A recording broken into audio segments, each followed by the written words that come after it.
Thank you. Good afternoon and welcome to the Wednesday, January 17th Committee Services Committee meeting. Roll call. Has roll call been done? Yes, roll has been taken and we have quorum. Thank you. Any disclosures of pecuniary interest and general nature thereof? What's not on the agenda? Sorry, I will do the land acknowledgement. As we gather this afternoon, I would like to acknowledge on behalf of Council and our community that we are meeting on traditional territory of the First Nations.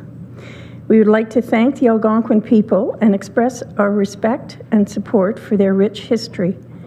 We are extremely grateful for their many and continued displays of friendship. We also thank all the generations of people who have taken care of this land for thousands of years. Are there any disclosures of pecuniary interest and general nature thereof?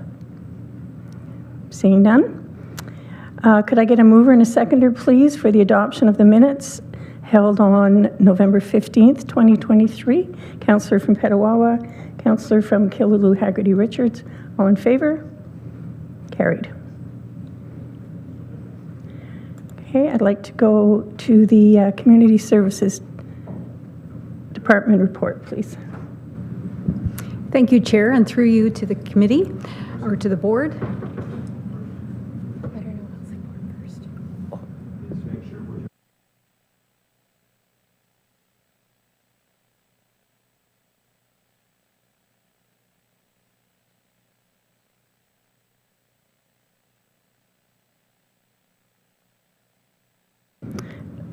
My apologies there, I had the wrong agenda opened up. So the director's report, please. Thank you. Thank you, Chair, and through you to the board. So good afternoon and Happy New Year to the Renfrew County Housing Board. My report starts on page 5 of your package. And perhaps, Chair, with your indulgence, items number 1 and 2 in the report relate to our capital housing projects and the new build, and perhaps Mr. Raditz could speak to those issues. Absolutely. Mr. Raditz, please. Thank you, and through you, Chair, to the board. So information item number 1 in the attached appendix is just a status update on the year-end 2023 projects completed last year. As you can see, there was 8 projects completed, with some projects being carried over into 2024. And if I could just highlight the one project being the 202 Cecil Street duplex build. That's currently at about 70% completion, and the anticipated completion date in 2024 would be sometime in April. They're making good progress on that project, so I'd just like to highlight that project. Information item number 2 is regarding the new build on the corner of Lee Street and Douglas. And yeah, Tina, if you just want to flip back to that maybe first picture of 202 Cecil.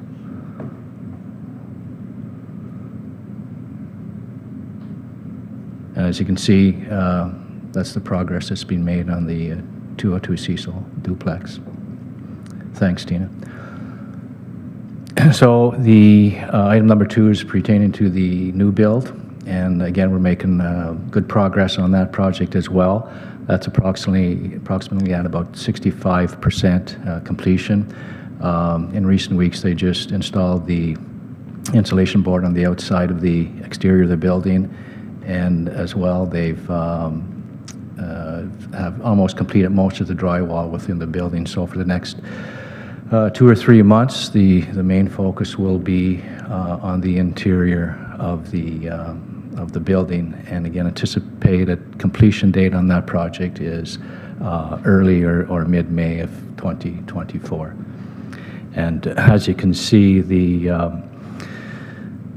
authorized changes to date is a total of $200,548.67, with revised construction value to to date is $3,315,228.40, and the cost savings change to date is estimated at a value of $43,496. And Chair, that concludes information items 1 and 2. Okay, thank you. I'll go back to information item 1. Are there any questions or comments? Seeing none. Information item 2, the update on the Lee Street new build. It's looking really good, and it's nice to see the Zen City webpage that we can keep track of what's going on there. Are there any questions? Comments? No? Okay, thank you. Could we carry on with resolutions, please? Thank you, Chair. May I read the recommendation? Yes, please. Thank you, Chair. And through you, the first resolution is the 2024 draft budget, and the recommendation is that the Renfrew County Housing Corporation recommends that the draft 2024 Renfrew County Housing Corporation budget be forwarded by this Board of Directors to the Community Services Committee. Could I get a mover and a seconder, please, to put this on the floor? Moved by the member from Petawawa, seconded by the member from Whitewater, please. Continue, please. Thank you, Chair, and through you to the board. We've prepared a slide deck to walk through with the board, and which was sent out last night. And I believe we're going to start with Mr. Kelly, if that's okay, Chair, to introduce this, and then Mr. Burke. Mr. Kelly, please.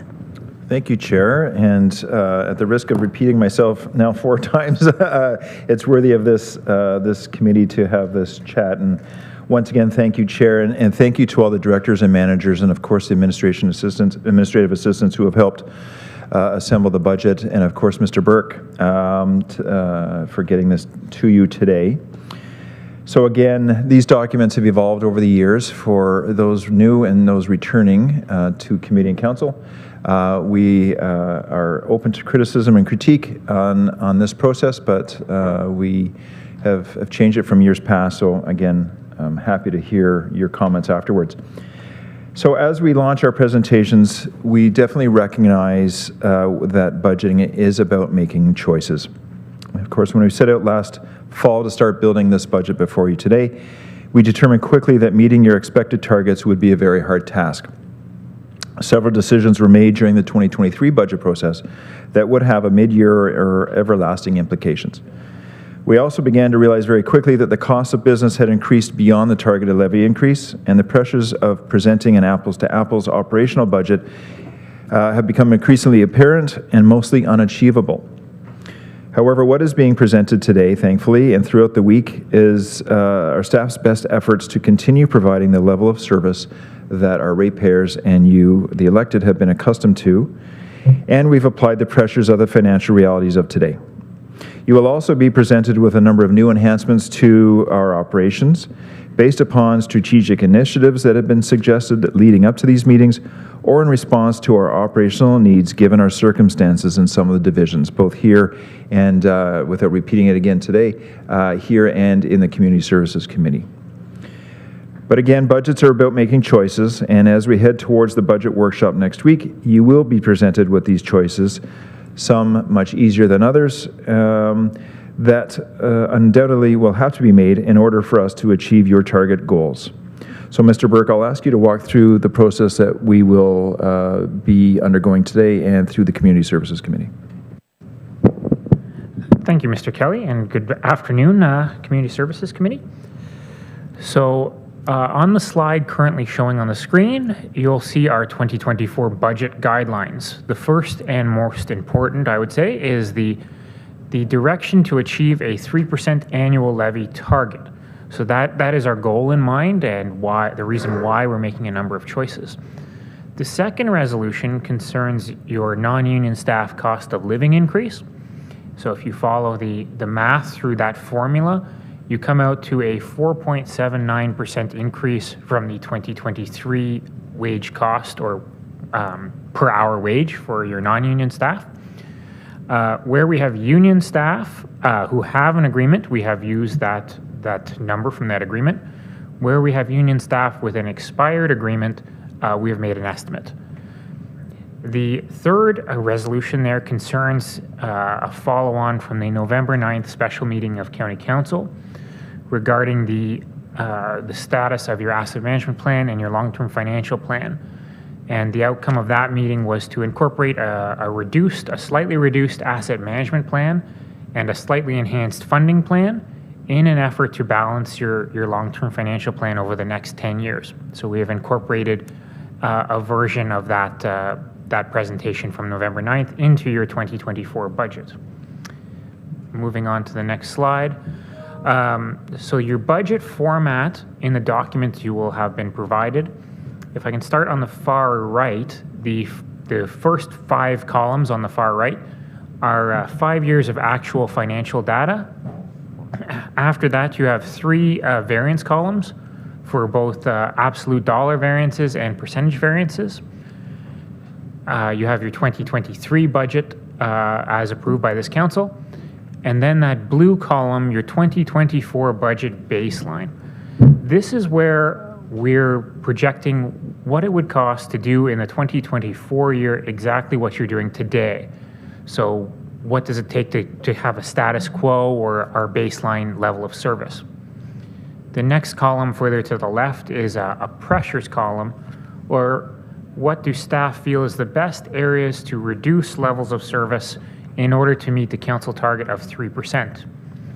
Moving one column over to the left, your 2024 3% budget, and this is the column that incorporates your baseline and those changes suggested in the pressures column, and this is the column that meets the council-approved target of 3%. And the last column on the left, your 2024 enhancements, this is where we've put items that are increases in levels of service that County Council might consider as part of the 2024 budget. Moving on to the next slide. New this year is a slight change in your 2024 budget format. We have ranked our pressures in level of severity from level 1, 2, and 3. So a level 1 reduction is those items that we can achieve with relatively minimal service level disruption and kind of a low implementation cost. Level 2 items are, again, items that we can achieve with minimal service level disruption, but they are temporary or one-year solutions. They either involve draining reserves or pushing things to the next year or billing lower tiers or cost shifts and things of that nature. Sort of a temporary solution. Level 3 items are major service level reductions and hard decisions to make. Moving on to the next slide. I know, sorry, I'll stop there. Okay, who wants to take this next one? I'll take that, Chair. Thank you. I'll start Mr. the Kelly. conversation. So, thanks, committee. So we have been talking about this now a few times at different committees because several committees own this slide. So what's before you today, committee, for consideration is a bucket of ideas. Strategically and operationally, staff and council have discussed housing and homelessness issues across the corporation. We understand it's an issue. We understand that there are several things attributing to the housing and lack of housing and the severity of homelessness in our region. So again, before you is a bucket of ideas and concepts and enhancements for consideration, and all the directors are here to discuss them. We've broken them out to deal with either in whole or in part, and it rests with this committee. We've determined it rests with this committee to make the recommendation moving forward. These are all we needed to rest somewhere, and we feel that as the housing managers and those responsible for working with our folks in the community who are at a disadvantage in terms of housing, this is where it rests. So if we could address it through the different directors. Sorry, let me back up. So what you see is a series, it's a budget with different line items, and in your margin is possible conversation starters or where some of these could be funded in whole or in part. but we can get to that budget discussion as we get to it. So perhaps, Chair, if you don't mind, I will start with Mr. Davis on the development and property side to address those pieces, and then we'll move through the different directors and address their pieces of the pie. Okay, Mr. Davis, please. Yeah, thank you, and good morning, good afternoon, everyone. And through you, just to talk about this one slide, it is a tri-departmental endeavor, what we're trying to do here. So I'll walk through what I'll say the D&P portion, or the bricks and mortar portion of Renfrew County Housing Corporation line item. So what you see in the first line item, study for shovel-ready housing development for $150,000. I think this was brought to committee, my committee, D&P committee, and county council. The idea to spend this amount of money to look at different properties that the county of Renfrew owns, like this location, 450 O'Brien, Bonnechere Manor, or Miramichi Lodge, to see what would be required by a third-party consultant or an engineering company, what would be required to have these properties ready for any type of development. Whether it's attainable, affordable, rent geared to income, we're just looking to be shovel ready. We do know that the federal government and the provincial governments will be spending or having monies ready to be spent for housing. This is a core initiative for them, and it'll be a core initiative for us. And this is one part and parcel of our debate and discussion for budgets of this year, to have these properties ready by having an engineering set up for this. The third line item is the RCHC, and actually the number of these line items, 3, 4, 5, and 6, deal with Renfrew County Housing Corporation assets. I won't belabor the point because we talked about this before in the past in closed meetings here at County Council. The condition of our buildings are at a point where we need additional support. I think a councillor here at this committee asked the question, do we have the capacity to do what we're doing? Now we do know after review, we do need additional support. What you see in front of you here is recognizing the first line item for this portion of RCHC is changing some of the classifications from the custodians to maintenance repair persons to recognize some of the work that they're doing to get these units ready. The second or the fourth line item, RCHC maintenance staff increased by 2. And as a reminder to this committee, currently we have 1,020 units, 1,019 units as we renovate 202 Cecil, but I'll round up to 1,020 units with 13 maintenance staff full-time and 2 part-time staff. And that breakdown is 68 units per maintenance repair person staff. So we're having a challenge both on the repair side and the maintenance side to look after these units, let alone what Kevin talked about just 2 seconds ago. We do have additional 9 units coming online later on this year. So that's why we're looking for 2 additional maintenance repair people to move forward. One other line item is that I should actually talk about the issues we're facing. You've heard this before at this committee. We have a number of vacant units currently.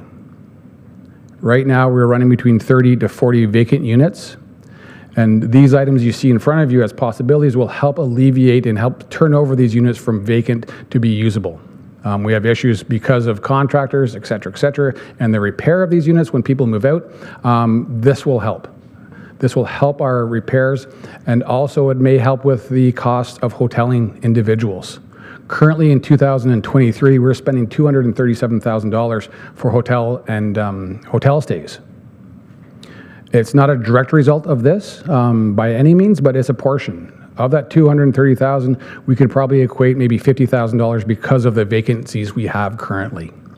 Another line item number 5 is the AA for housing, a dedicated AA for housing. AA stands for Administrative Assistance. Currently, we share that role with community services, and what we're proposing here, because of our workload and the demands we're seeing, a dedicated person for an administrative assistant moving forward in 2024 budget. Last but not least is the Building Infrastructure Coordinator. That's line item number 6, I do believe, on your slide deck there. We call it this, but we also call it an inspector too. What we've talked about in different committees, what happened during COVID, because of COVID, and I don't like using it, but it's the reality. Because of COVID, we had a challenge getting inspections because we couldn't do inspections for 2 years. And because of this, we're behind. And with this position, we'll be able to get ahead of this, start planning for a dedicated person, working with Jennifer's team and everything else to have these buildings, these units inspected on a regular basis moving forward. As you can tell, 1,000 units would take a long time as it is for the inspections, but with this coordinator inspector, this will alleviate some of the stressors. And Chair, maybe I'll leave it at that for now. Okay, thank you, Mr. Davis. Ms. Patrick. Thank you, Chair, and through you to committee. So I'll overview a little bit on this slide that relates directly to the Community Services Department, and certainly thanks to Mr. Kelly and Mr. Davis, who have already provided a really good overview to this. As Mr. Davis indicated, it's definitely a tri-departmental approach that we're taking. We are all seeing levels of housing, homelessness, mental health, and addictions in all of the areas, and these are some recommendations that senior staff are putting forward as far as how we may be able to address and tackle this complex issue. So for the board and committee's awareness, the Community Housing Coordinator, which is the second line on the slide that's up on the screen, you will recall that in the late summer, this was brought forward to the Renfrew County Housing Corporation Board by Ms. Dombrowski with a business case as to introduce a contract position to focus on the backlog of landlord and tenant board cases. Again, by way of some brief background and just to refresh everyone on that, during COVID, we did see the inability for landlords, including the Renfrew County Housing Corporation, to move forward with any notices, including L1s and N5s. And when those restrictions began to be lifted post-COVID, we did see a large backlog of LTB cases, and the province has allocated some resources towards starting to expedite some of those hearings and bringing that forward. And so, as that's a positive thing, but certainly as a result, that's a large workload for us to be preparing those cases, attending the hearings, and speaking about the arrears. So this was introduced as a position in October, and in the last quarter of 2023, we definitely saw some good progress with this position, and we are recommending that it be extended into 2024.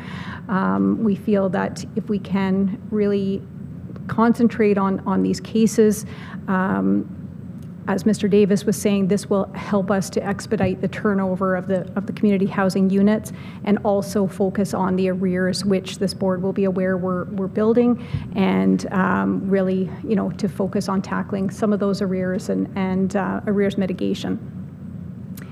The other item that relates to the Community Services Department is on line 4, and that is the Homelessness Coordinator. This is proposed to be a new position that would be a dedicated staff resource to focus on the area of homelessness generally. Currently in community services, we do not have any resources or staff people that is completely dedicated to homelessness. We do have a lot of staff working, with homeless individuals, helping to prevent homelessness. Our Ontario Works staff, in addition to managing their caseloads and determining eligibility for the Ontario Works program, definitely work closely with, the Grind and other community agencies that are supporting individuals that are homeless, but we do not have any dedicated staff resources.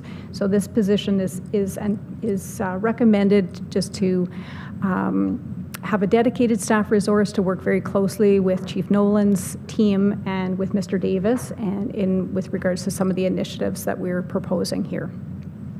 And perhaps, Chair, if we may be able to invite Chief Nolan to speak about the last items on this slide.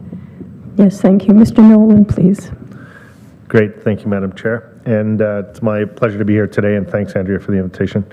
In terms of the third leg of the stool, I think the idea of having response teams is critically important. We've seen significant increases in really all of those hyphenated parts of the title.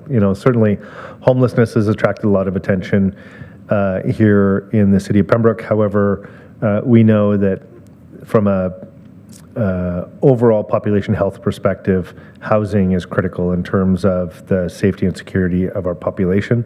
And whether that's people that are couch surfing right on through to owning their own homes, everything in the middle matters because the population tends to go up and down that scale. And we seem to be at a time in history where we're having unprecedented rates of homelessness. But with that also, there's a high degree of relationship between it and mental health and addictions. And this past year, we've seen unprecedented rates of deaths as a result of addictions. Addictions obviously closely tied to mental health related issues, but so too are mental health and addictions tied to issues of security, such as having a place to stay, either on a temporary basis or on a longer term basis, so that we can help people migrate up and down that scale based upon their situation at the time. From a paramedic service perspective, we've seen extraordinary rates of depression, anxiety, suicide rates, which we've not talked a lot about in these chambers of late, are on the rise in this post-pandemic period.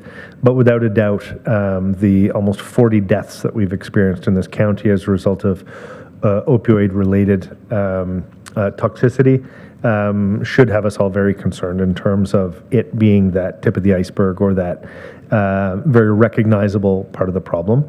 But for every death, there are a significant number of resuscitations. There's a number of Narcan utilization within the community. And then there are the countless cries for help related to mental health across the spectrum, from anxiety on through to complex disorders, which many people in our community are quietly suffering with. So when we look at the notion of having an East Regional Response Team and a West Regional Response Team, by having two response teams, it gives us the ability to cover off not just, I think, the very recognizable issues within the city of Pembroke that the warming shelter has brought to light and the issues within the community, but really it is a county-wide issue. So the idea of having two teams gives us the ability to both service the needs in and around the Pembroke area, but also the balance of the county and its communities. There has been certainly a migration of people looking for services in this regard, which has brought them into Pembroke to be a part of that conversation. But there is a significant number of those opioid-related deaths that are occurring outside of the city of Pembroke and across the county. So by being able to have the combined effort of a crisis worker and a community paramedic leaning into building relationships with vulnerable populations. And when I say vulnerable populations, it's not only those people that you might identify with being homeless or on the street. This is people living with delirium, dementia, depression, right across Renfrew County, as well as being responsive through the 911 system for those folks so that we can liberate those ambulances and those paramedics to be able to go on to the next call and work with the crisis worker and the community paramedic to not only stabilize the situation, avoid the transfer to the emergency department, but also avoid any subsequent related calls for help, because our goal will be to get them psychotherapy, to be able to support them in those great times of need, and make sure that they're not suffering in silence or drawing down on the system elsewhere. So that's why it's important to have the two teams so that we can both focus on the core, but also focus on the county as a whole in supporting those individuals in this model. Certainly the way that the costs are being represented here can be looked at a number of different ways, and Mr. Burke and I have had conversations about this in terms of how could we best position this if this is something that council chooses to do. Certainly salary costs are based on 12 hours a day, 7 days a week for the paramedic and the crisis worker, so those could be annualized costs, whereas the vehicle costs would be the total cost, and whether we want to amortize that over a 5-year period or 4-year period. Capital costs as well could be amortized, but materials and supplies would be an annualized cost as well. So this is in some respects a worst case scenario in terms of the costing, but the crisis that we are attempting to lean into is going on every day. And we really welcome an opportunity to collaborate between the three departments to better support this population. And when I say this population, it really is all of Renfrew County and everyone who may be afflicted directly or indirectly with housing insecurity or mental health and addictions. Thank you, Madam Chair. Thank you, Chief Nolan.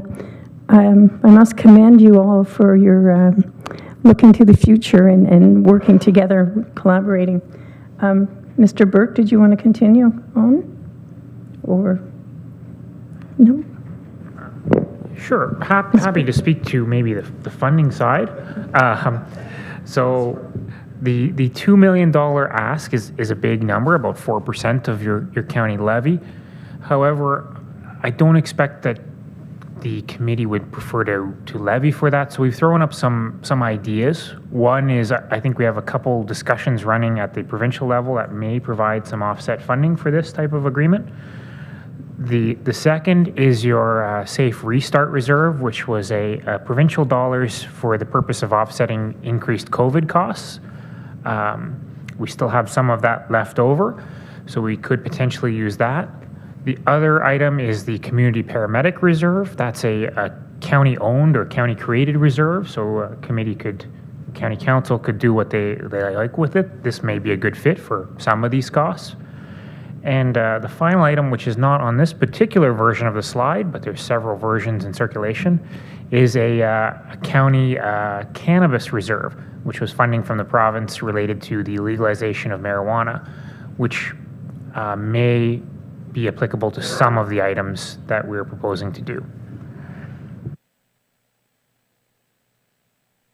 Thank you. Okay. Ms. Patrick, continue on. Go ahead, Andrew. Thank you, Chair. I appreciate your flexibility as we walk through this slide, and thank you to Mike and Jason as well for adjusting their schedules to be here to bring some greater clarity around this issue that we're all working together on. If I may, Chair, I may hand over the slideshow to Ms. Dombrowski to walk through the Renfrew County Housing financials. Absolutely. Thank you. Ms. Dombrowski, please. Thank you. Through you, Chair, to the board. Good afternoon.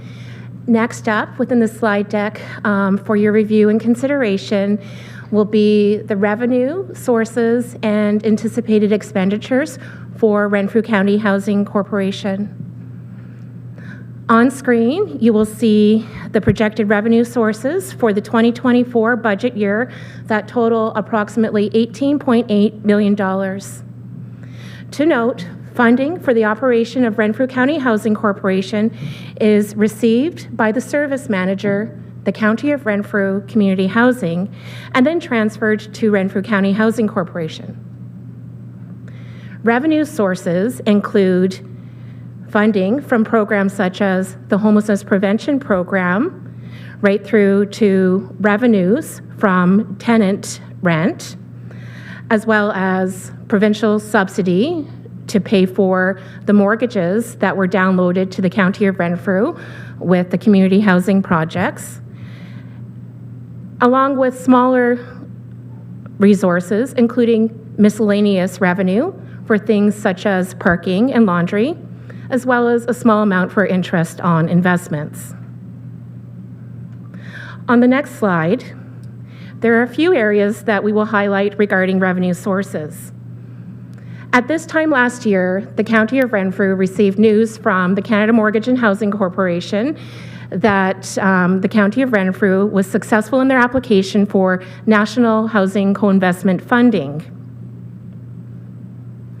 The amount of funding was to the tune of $5 million, and this funding can be used over several years.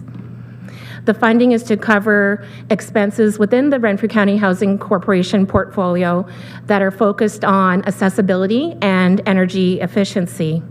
However, this funding does not completely fund our projects. It's contribution funding. And with that, it means that the County of Renfrew budget must come up with 70% of the expense in order to qualify for the 30% contribution that can be taken from this $5 million fund. Within the 2024 budget, we are anticipating planned projects that will have expenses that will arrive on a 30% contribution from this fund, thus a revenue projected of $177,000. The second area to highlight today is the federal and provincial base subsidy that is to pay for Renfrew County Housing Corporation mortgages. The funding received for 2023 was approximately $1.2 million. And for 2024, this has been reduced to just over $700,000, leaving a difference and a deficit of about $500,000 in anticipated revenue. As mortgages come to an end, so will this funding decrease. And this is why we are seeing the decline in this revenue stream. And this impacts Renfrew County Housing Corporation revenue, as the funding was not just to cover the cost of mortgage expenses, but there was also a portion of this funding dedicated towards operating. The next slide is where you will find an overview of the anticipated Renfrew County Housing Corporation expenses. And this includes everything from salaries to administration and building expenses. On the next slide, there's a summary of our staffing complement. And reflecting upon the expense, you will tally up that the amount for salaries and benefits is approximately $2.6 million. That's what's anticipated for 2024. And this will cover 5 full-time non-union staff, 25 full-time QP staff, 2 part-time QP staff, as well as summer students. Within the listed expenses, you will also see, and you have seen over the last several years, fairly large increases regarding maintenance expenses. And the amount proposed for 2024 is based on actual expenses incurred in 2023. You will also see expenses such as snow removal contracts, and this type of expense is currently under negotiation. However, with other similar expenses, this is something that continues to rise because of rising gas prices, rising insurance prices, availability of contractors, and so forth. Moving on to the next slide, provides a summary of non-capital purchases totaling almost $1.3 million.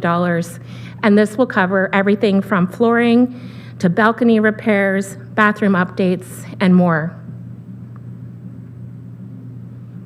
Moving forward is a summary of the planned capital purchases that will total approximately $3.3 million. And this includes a portion of the expense for the new build at Lee Street, new furnaces, new doors, and foundation repairs at Renfrew County Housing Corporation buildings. So at this point, that concludes the presentation from me. Thank you. Thank you. Ms. Patrick, please. Thank you, Chair. So at this point, that is the Renfrew County Housing Budget Overview. So we will leave it there, and I'll stop sharing my screen at this time. Okay, so we'll continue on.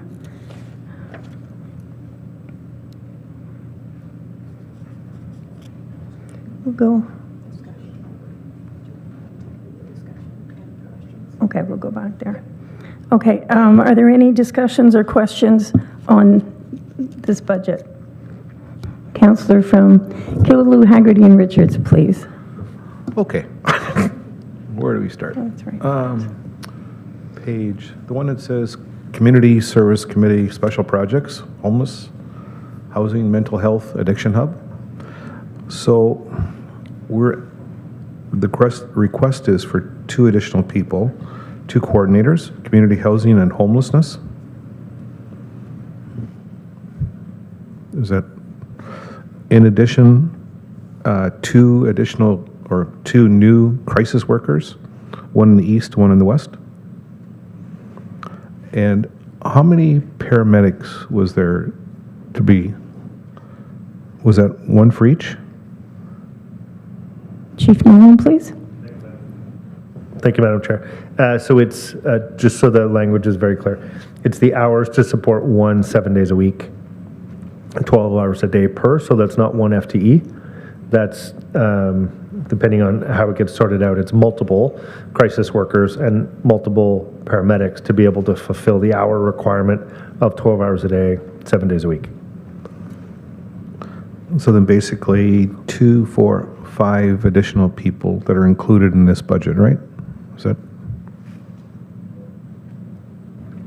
If I could, Madam Chair, it's actually more people than that from a positional perspective. To have one paramedic per team, so you're looking at a minimum of 1.5 paramedics per position times 2, so that would be 3. Crisis workers would be 3 as well, so that would take you up to 6, and then you have the additionals. But when we do the 12 hours a day, 7 days a week, we tend not to put an FTE count to it because it becomes fractionated. We tend to do it based upon the total number of hours, which is how we've done the mathematical calculation to drive the dollar value. Okay. So there's quite a few people. Another question in regards to the paramedics. Have we done is there a study as far as the usage in regards to regular in-house calls compared to what you would do on the street? Like, is there a rationale there? Like, how many calls, like, for heart attacks or that type of thing in a house compared to what would happen on the street, like with homelessness, et cetera? No, through you, Madam Chair. We've not done that analysis. I think it's a good question in terms of attempting to quantify it. I think the number of reasons that we would do calls on the street could be significantly varied as well. So no, I've not done that. Certainly something I'd be happy to contemplate looking at if it's useful in terms of the dynamic. One of the challenges that we have is in the current data set, which is mandated by the province, whether we have an address and then we have an individual, we can't tie the individual to the address other than in that point in time. So I can't say whether someone's transient, whether someone's couch surfing, or if they're of no fixed address, because as long as they have a health card, that's the extent of the data that we collect currently, provided they can even provide that information. So should they be unconscious or resuscitated, often none of that information is available at the time of documentation. Thank you. A couple more questions while I have the floor. Okay. I'll go to the warden first, please. Just as an partial answer to my friend Kilheggy Richards, there was a study in Toronto recently completed by the University of Toronto, and it tells us that the average age of Canadians or Ontarians is 82 years of age, and homeless people pass away roughly half of that at 40, 45 or 50. So it shows that homelessness can drastically shorten somebody's life. Mm-hmm. Wow. So the reserve side on the right-hand column there, basically the reserves would fulfill our needs for a year, basically, to offset the costs that we would incur. Is that okay? And then, Ms. Patrick, did you want to respond to that, please? Thank you. Thank you, Chair, and through you to committee. I'll make a comment, and then perhaps the CAO or you may wish to seek some further clarity. But I just wanted to, respond to your earlier question, Councillor Mayville, with respect to, some of the numbers of the staff that we're talking about. And of course, this is a grouping of a number of things that we are seeing that's all directly or indirectly relating to some of these same challenges and affecting 3 different departments. With respect to the 2 that we're speaking of in the Community Services Department, the Community Housing Coordinator is an existing position that we're recommending be extended, and the Homelessness Coordinator is new. Of course, I think, and Mr. Burke may have already mentioned this, but these are for Council's consideration next week. We recognize that there may be some parts or some or all or and these are things that we're putting forward as far as potential solutions that we see that may assist us in addressing these issues. With respect to the reserve funds, perhaps Mr. Burke or Mr. Kelly might like to speak to that. Okay, thank you. Mr. Kelly, please. Thanks. So, yeah, I'll be just as direct as possible. So what this does is gets projects on the go, and it is limited, right? Those funds run out. There's about an equal amount in reserve if we can make the peg fit in the hole, so to speak, on some of these. Now, I'm going to tell you right off the top, 1 year is not going to fix our inspection and our vacancy problem, right? I anticipate Mr. Davis will have these ongoing issues trying to get these buildings up to date and get them filled. You can't turn a ship in 8 months. So I'm anticipating that if some of these may be considered pilot projects that we could fund for a year and then seek additional funding or through advocacy roles that the warden and you as members of council bring to Roma and AMO and everything else. But I would suggest that 3 or 4 of these other staffing pieces could be contract positions for a short time period, but I'm anticipating they will become full-time pressures in budgets moving forward.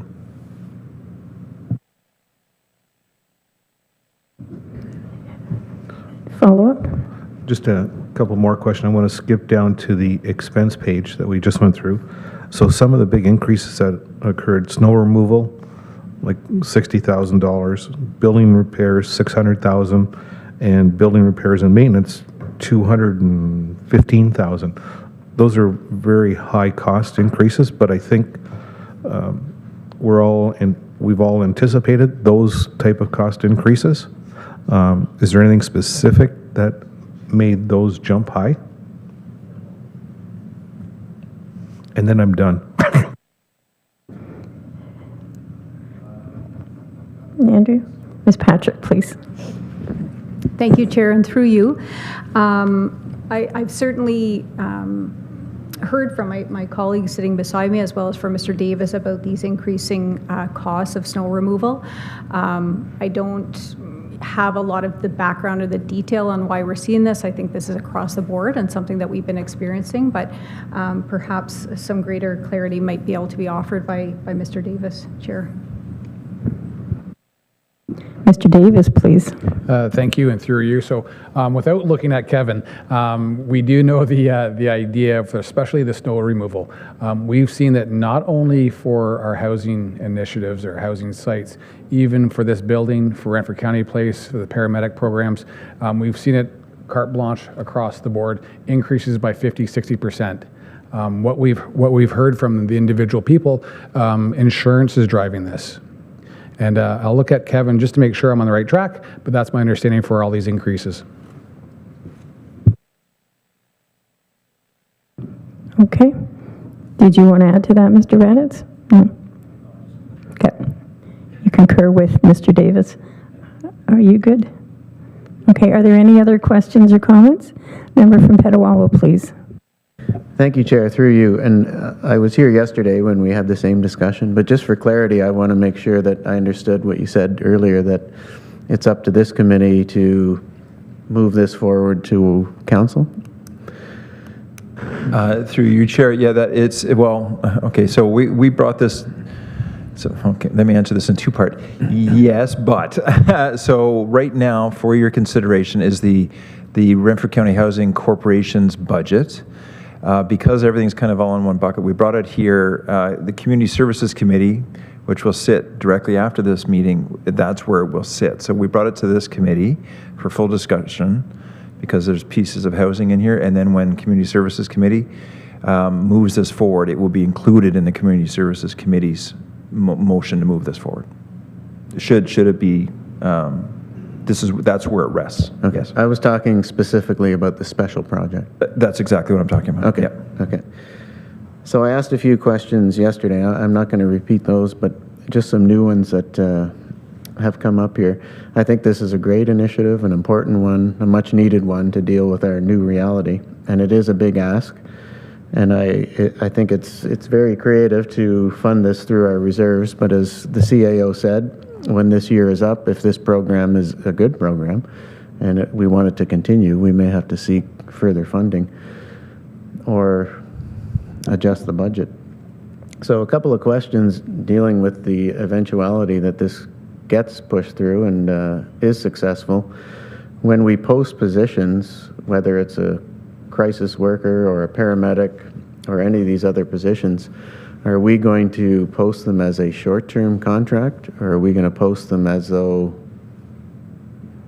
they could be more than that? Mr. Burke? Thank you, and through you, Chair. Just so to clarify, paramedics are a unionized group, so the hiring of paramedics has a certain flow. We already have a number of contract paramedics and full-time paramedics, and there's a ratio there, so when you increase, anyways, whether they're full-time or part-time, and which paramedic actually ends up working on this particular car versus the other car is somewhat difficult to tell. But for the crisis worker, that is a non-union position, so we could post a temporary contract in an attempt to do this short-term and see, or we could post any or all of the other positions. I think the rest of them are all non-union, except for the RCHC ones, as either full-time or temporary contracts. The RCHC positions, I think there's two there as well. Those are also unionized. But that's a relatively small union, so there's not very many part-time staff in that union to begin with, so it probably wouldn't affect them. It'd be 2 new postings. Okay, thank you. Can I supplementary? Yes. Okay, thanks. And again, I want to preface by saying I think this is a great idea, and I think we need to bring this forward. But I just want to make sure if we do, we're going to face a bit of scrutiny from the other members of council, and I want to make sure that we have all our bases covered. So in terms of the paramedic positions, so we already have a staff of paramedics and vehicles that are taking care of Renfrew County right now.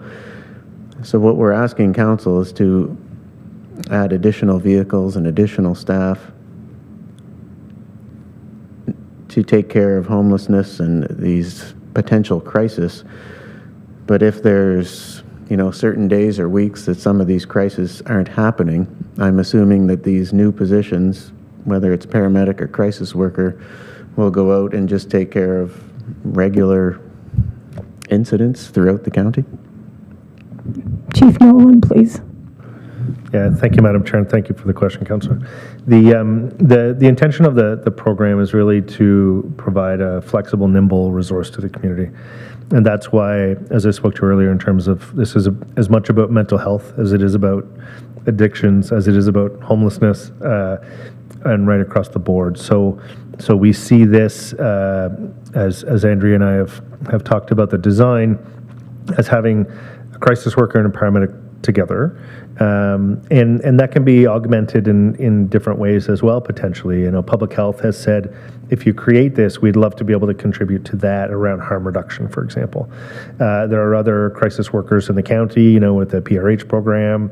We'd work shoulder to shoulder with the OPP and their similar program for us, slightly different intention by the Solicitor General's office.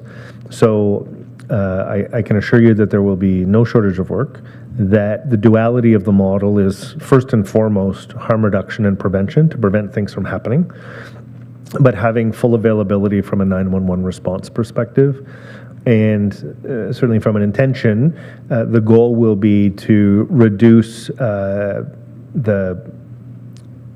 drivers of mental health and addictions related calls by having them co-respond with an ambulance or with paramedics so that they can free up those paramedics, stay with the patient, stabilize the situation, and then prevent future utilization in that way by putting them in the system appropriately. There are other shoulder-based programs such as VTAC that would be a significant resource to this type of program by being able to get people appropriate medications and care, and certainly in the homeless population there's a significant amount of wound care that's required. So as in my report earlier, we've taken on wound care, skin care, because we know that that is a driver of sending people to the hospital for something that can very appropriately be done, in the community, whether you're homeless or you have a home. So I think that the model, if it borrows anything from what Ottawa's been experiencing in a similar model, they have a 60% reduction in transportation to hospital for people in mental health crisis from the community.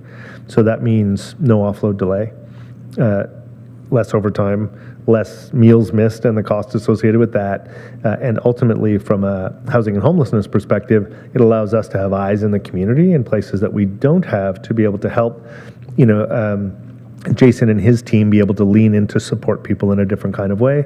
And similarly with Andrea and the housing and homelessness, there's a significant amount of crisis in this community. And when we think about it countywide, there isn't a morning or afternoon that goes by, let alone a night, when there isn't a mental health, addictions, homelessness crisis in this county. And we don't often talk about it in that way, and without overstating it, there's work for many, many teams, and I'm sure the warden in his experience as a crisis worker could echo his own stories through that lens, that there's significant need. As Mr. Kelly has said, this is a provincial responsibility, and I think that that's critically important in terms of how we get started on this is not necessarily how we should end this conversation. So we already have a federal grant application in for SUAP, it's called, for $2.5 million to do effectively what we're proposing here. We're working with the Algonquins of Pikwakanagan and their declared state of health emergency today, and working with the federal government through Indigenous Services Canada to try and draw funding in that ultimately, if we were to move forward with this through the reserve funds, if we can draw those revenues in, then we can back those reserve funds into those reserves and save them for a different kind of project. But without getting started, it's hard to, I think, bring those other funders to the table in a timely way, knowing that every day we are absolutely in a state of crisis as it pertains to this population. And really, this is the tip of the iceberg as a solution. Thank you, Chief. Supplemental? Thank you, Chair. So just to ensure that we get our message correct, so at the present moment, we are experiencing a crisis situation in Renfrew County, and we're doing the best that we can, and a good job, I would say, with what we have, dealing with the crises we are faced with. But with these two additional teams, it's going to provide that extra level of support that we need with our new reality today. And if these two teams are put into place, they will also be available to assist with more traditional needs that we do have in the county, such as wellness checks and other programs that we have going on. So it's a win-win for everybody, really. Okay. Thank you. Okay. Warden Emo, please. Thank you. Just to add to what Chief Nolan was saying, most interventions require more than one visit. It's very rare that you get a complete buy-in and a complete plan developed on the first visit. And so, the first visit is often about stabilizing someone and then starting the process to assist them in planning going forward. So, when people ask if they're going to be busy enough, they will be busy enough. There might be as many as 4 or 5 follow-up calls, and sometimes it's as simple as sitting with them when they make a call to one of the other agencies and they just need prompting or someone to help them write the script out ahead of time. So it's a pretty intensive process, and some of the tasks, because most of the clients have had negative experiences with some of society's assistive systems in the past, starting at school when they were a kid, they're a bit distrustful and need constant support to get there. So they will be busy enough. There's lots of work to do, and then there's the documentation. You have to be very, very rigorous in your documentation because of the liability, and then also just in case something untoward happens to the client later on. So thank you. I have a question for Chief Nolan. This SUAP grant, is this just a one-time grant? Should we be successful in getting that? Thank you, Madam Chair. It's a multi-year grant with federal funding that is a collaborative between a number of organizations across the county in this space around predominantly mental health and addictions. It's a federal grant. We don't anticipate to hear until midsummer back from the federal government in that regard.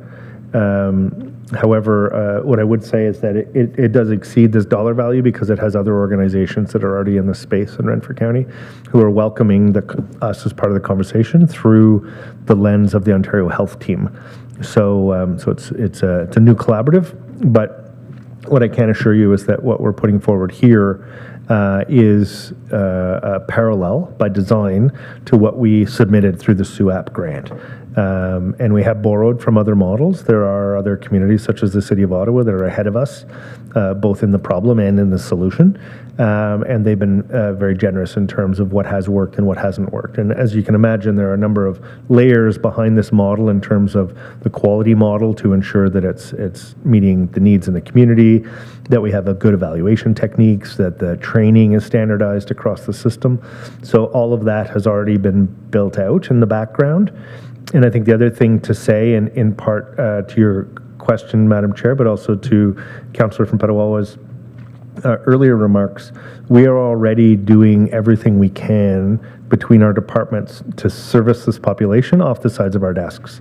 As you know, there was a collaboration in terms of the homelessness, what do you call it, the survey that you had done, point in time survey that was done this fall. We had a great collaboration between departments to be able to engage, understand, have conversations with this population. Certainly the Sierra team was out looking for homelessness encampments, and I have already dedicated a significant amount of time from the community paramedics to engage in this population. We are doing regular visits to the grind, doing wound care, and essentially making friends with the folks that when they're in crisis, that's not the time to make friends. You need to make friends before they're in crisis so that you have a trusting relationship to be able to better manage that situation when the time comes.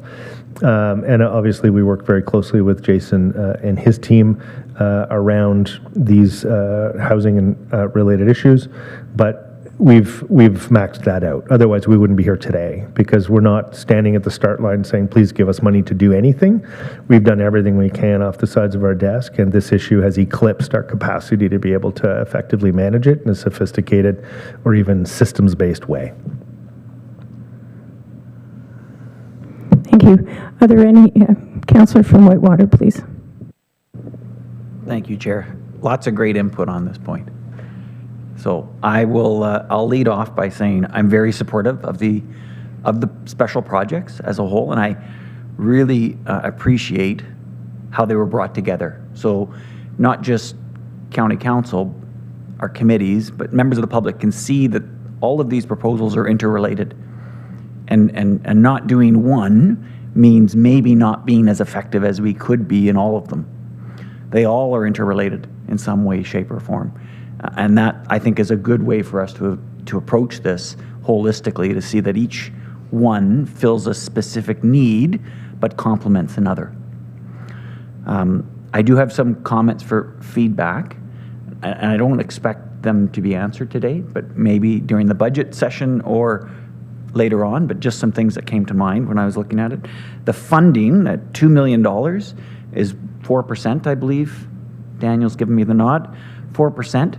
The reserves and some of the other possible funding things that were mentioned would give us the cushion to roll out that 4% increase over a number of years, which would mean we basically could go into a multi-year rollout from a funding perspective for this initiative, but implement the initiative in the first year. So I think that's a great thing to keep in our back pocket, especially when we look at all the other asks that are going to be coming to the table. The second thing is, when Mrs. Patrick was talking about the homelessness position, I triggered right away on Pembroke and their warming center and the funding that they asked for us this year. we have to have that conversation with Pembroke. They aren't here today. But maybe the warden could put it on his list to talk to the mayor, because really what we're saying is instead of investing in a warming shelter next year, we're investing in proactive measures now through these positions. So Pembroke, be prepared. This is how we propose to invest in this challenge going forward, so that they're aware of it and can have some input now in their own budgets.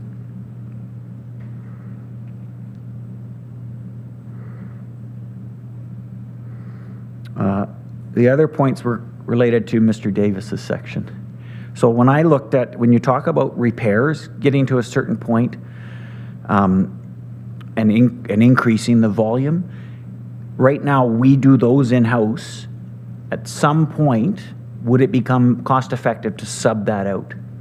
And are we tracking when that trigger point would be? Or is it continuing, and sorry, and you don't need to answer it, but I don't need to put you on the spot right now, but 2 more positions, or I think it was 2 more positions. So 2 more positions this year. Is it 2 more, and then after that, we'd have to take a look at it? We'd have to have that specifically considered. Snow removal. The snow removal contract's the same thing. At what point does it trigger it's more cheap for us to do it in-house? At what point do the lower tier municipalities, we say to them, here, you need to do the snow removal, add it to your list of things that are doing, we'll compensate you with it. So there may be other ways that we could look at that. I'll save that last one.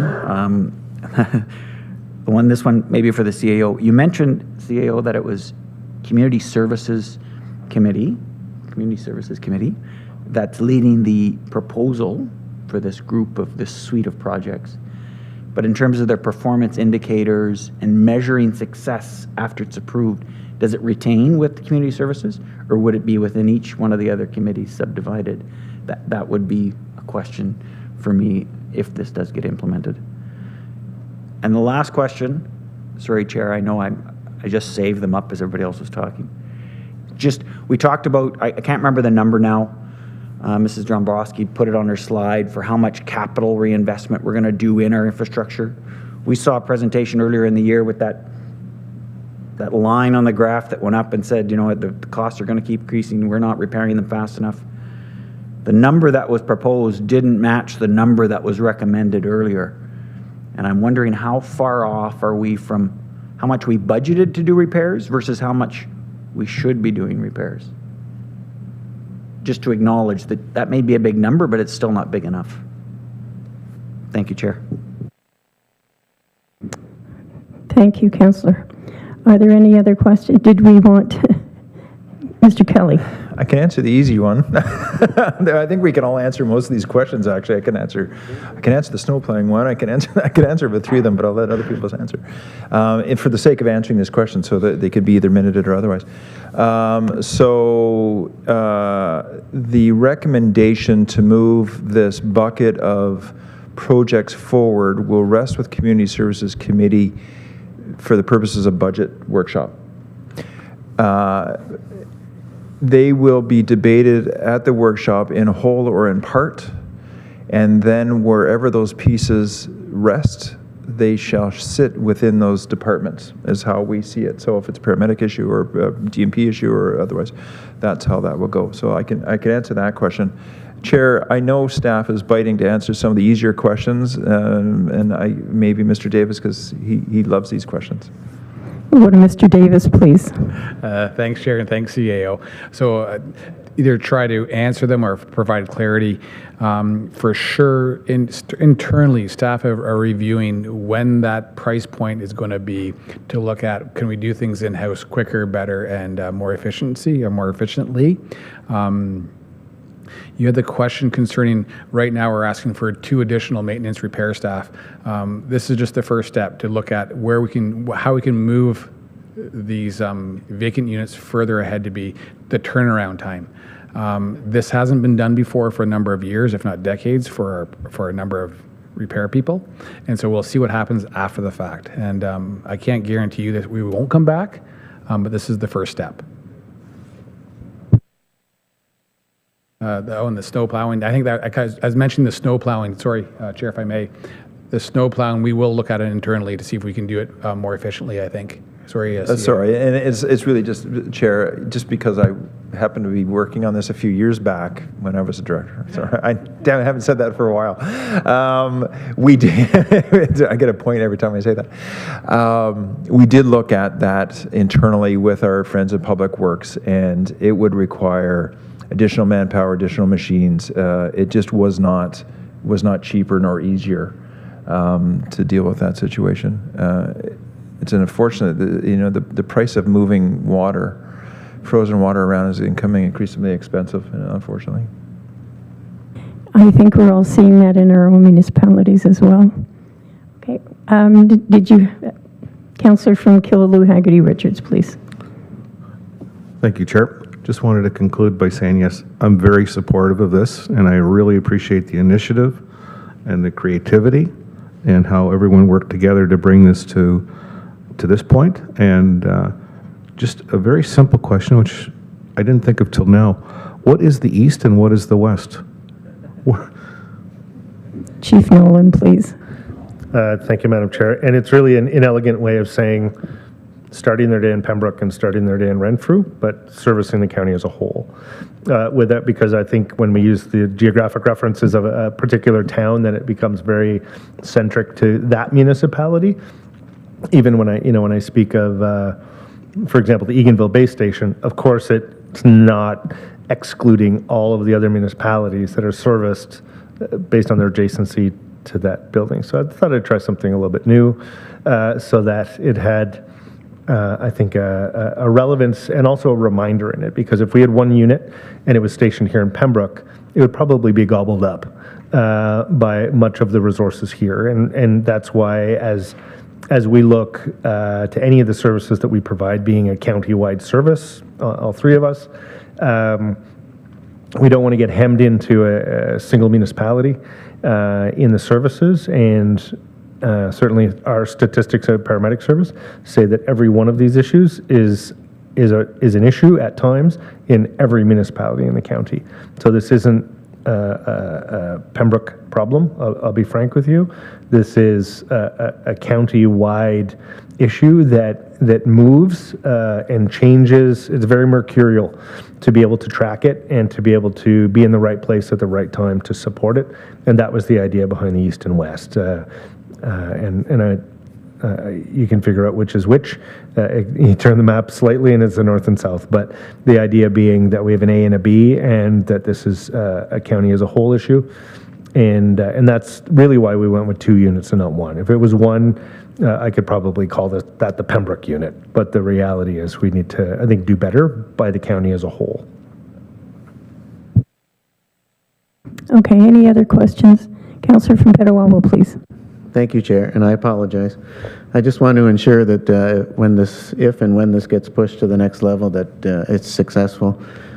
You mentioned the Ottawa program, and I was just wondering how many years it's been running, because there are going to be concerns when this gets to the next level about it just being funded for the single year, and then us depending on additional government funding or raising of the levy to fund this in the future.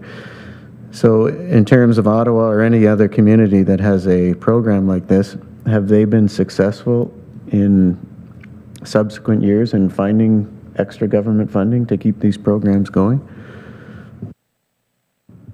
Chief Nolan, please. Thank you, Madam Chair. So Ottawa is just concluding their first year of their pilot program as part of the process. My understanding is that they've received policy support from the province to do a number of things different.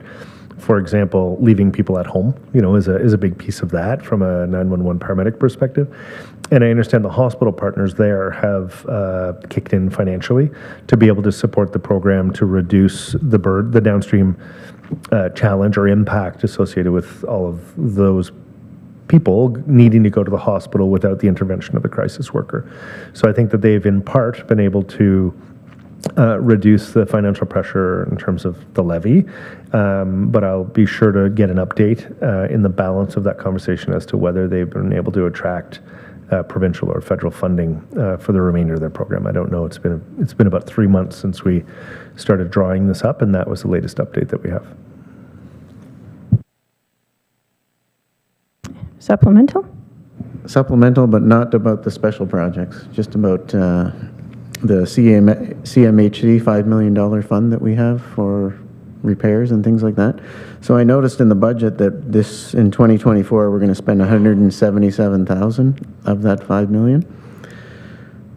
But there's, about $3.3 million on capital being spent on our housing, $1.98 million on repairs and maintenance.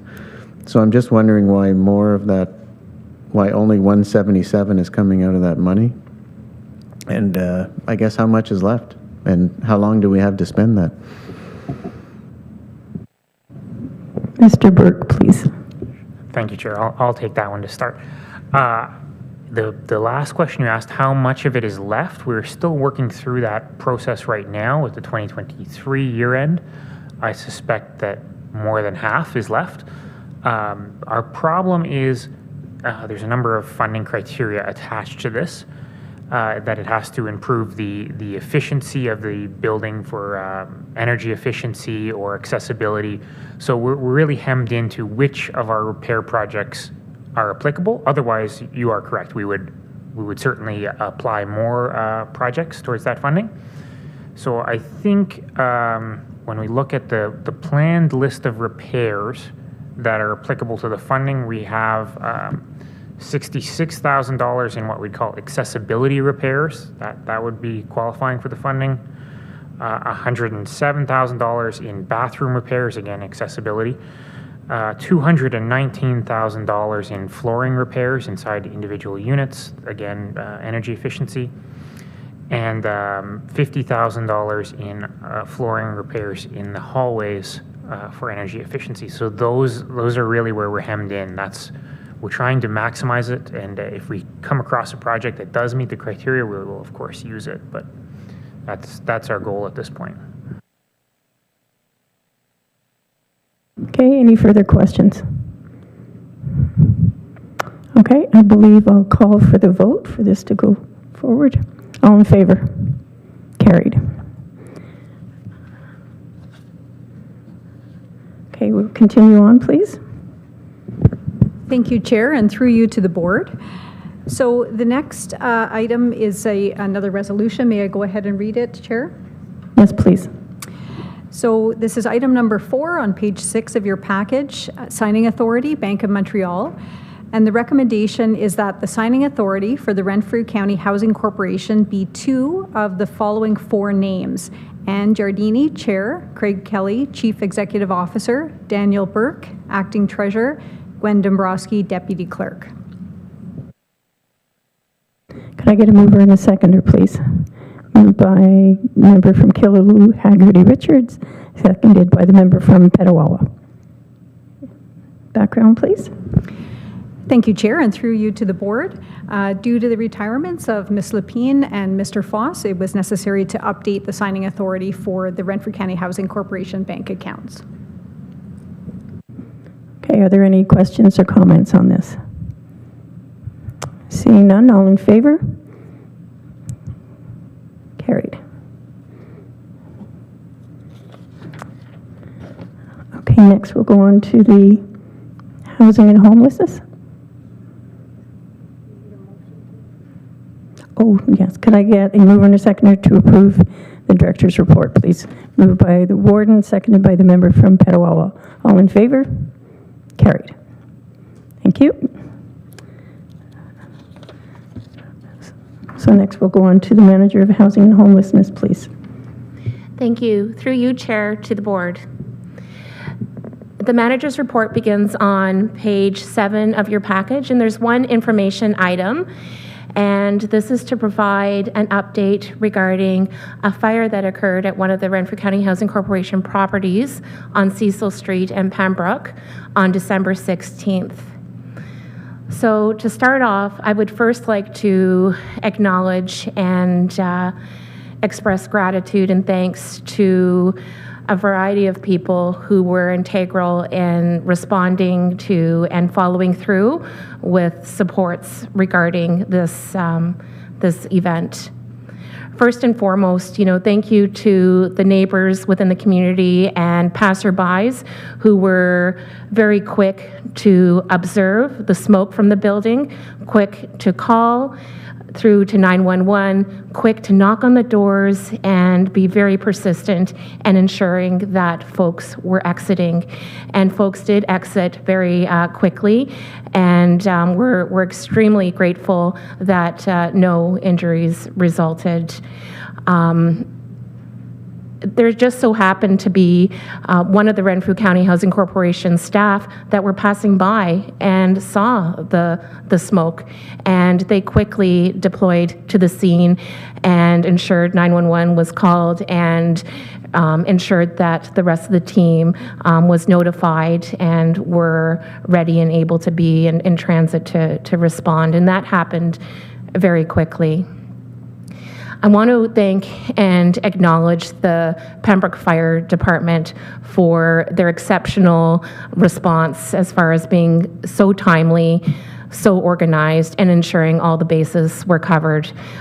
They were quick to deploy their team. They had a table set up. They, were talking with tenants, ensuring the wraparound supports were there early on, as well as who were available were our own Renfrew County paramedic service. So a big thank you to them, because I know that they were ever so important in reaching out to the household, in particular the one where the fire broke out. And of course, not just what was happening, at the scene, thanking the community services team for their comprehensive and wraparound response to the tenants to ensure that they were receiving emergency supports through the homelessness prevention program, that they had a place to go once they were immediately without a home, and that supports were in place to ensure that they were connecting with their insurance providers and accessing everything that they possibly could. At this point, we are working with 2 households and trying to relocate them. And we, do have households that are, staying, the 2 households over at hotels within the county right now. And we're working on plans to have them housed within the existing Renfrew County Housing Corporation stock. One household will be offered a unit that's not the bedroom size that they require, but a unit that is soon to be available so that they are able to leave hotel and have a home to be in over the next couple of months until we're able to relocate them more permanently. And the other household is good, and they're just waiting over the next couple of months to have a unit available for the number of bedrooms that they need for their family size. So within the next, couple of months, we do anticipate that these households will be housed in more permanent locations. And with that, I will conclude my report at this point and perhaps invite Mr. Raditz if he would like to comment regarding the property. Thank you, and through you, Chair, to the board.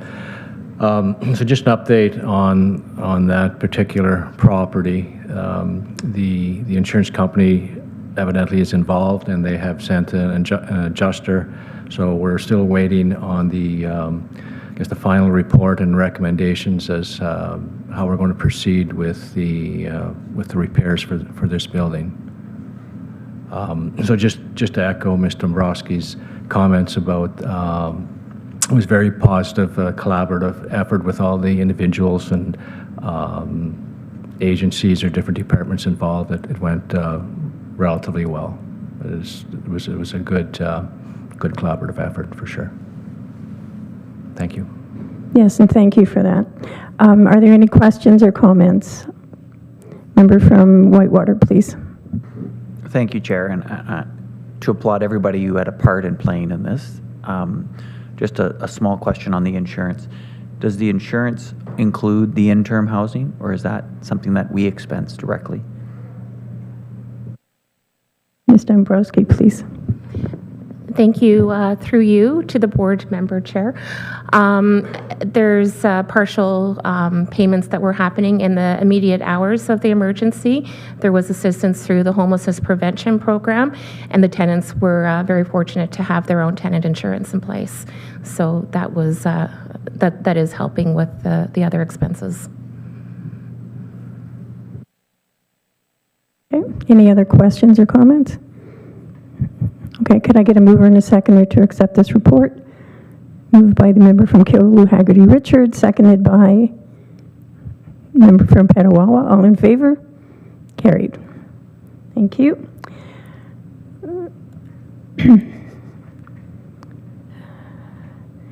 There's nothing for new business. There's nothing for a closed meeting. The date of the next meeting is Wednesday, February 14th. Can I get a mover and a seconder to adjourn, please? Moved by the member from Whitewater Region, seconded by the member from Head Clare-Mariah. All in favor? Carried. I would like to suggest we take a 5-minute bio break. Thank you.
Thank you. Welcome back. I'd like to call to order this meeting of the Community Services Committee. It is Wednesday, January 17th. Roll call is still the same. Thank you. Could I get a mover and a second? Oh, disclosure of pecuniary interest and general nature thereof. Seeing none. Could I get a mover and a seconder, please, for the adoption of the minutes of the meeting held on November 15th? Moved by, the member from Petawawa, seconded by the member from Killaloe Haggerty Richards. All in favor? Carried. There were no delegations at the time of mailing. We'll go to the Community Services Department report, please. Thank you, Chair, and through you to committee. Good afternoon, members of Community Services Committee. The department report starts on page 5 of your package. Information item number 1 is to advise this committee that the Community Services Management Team delivered a presentation on November 27th to the Town of Petawawa Council on the services that our department provides.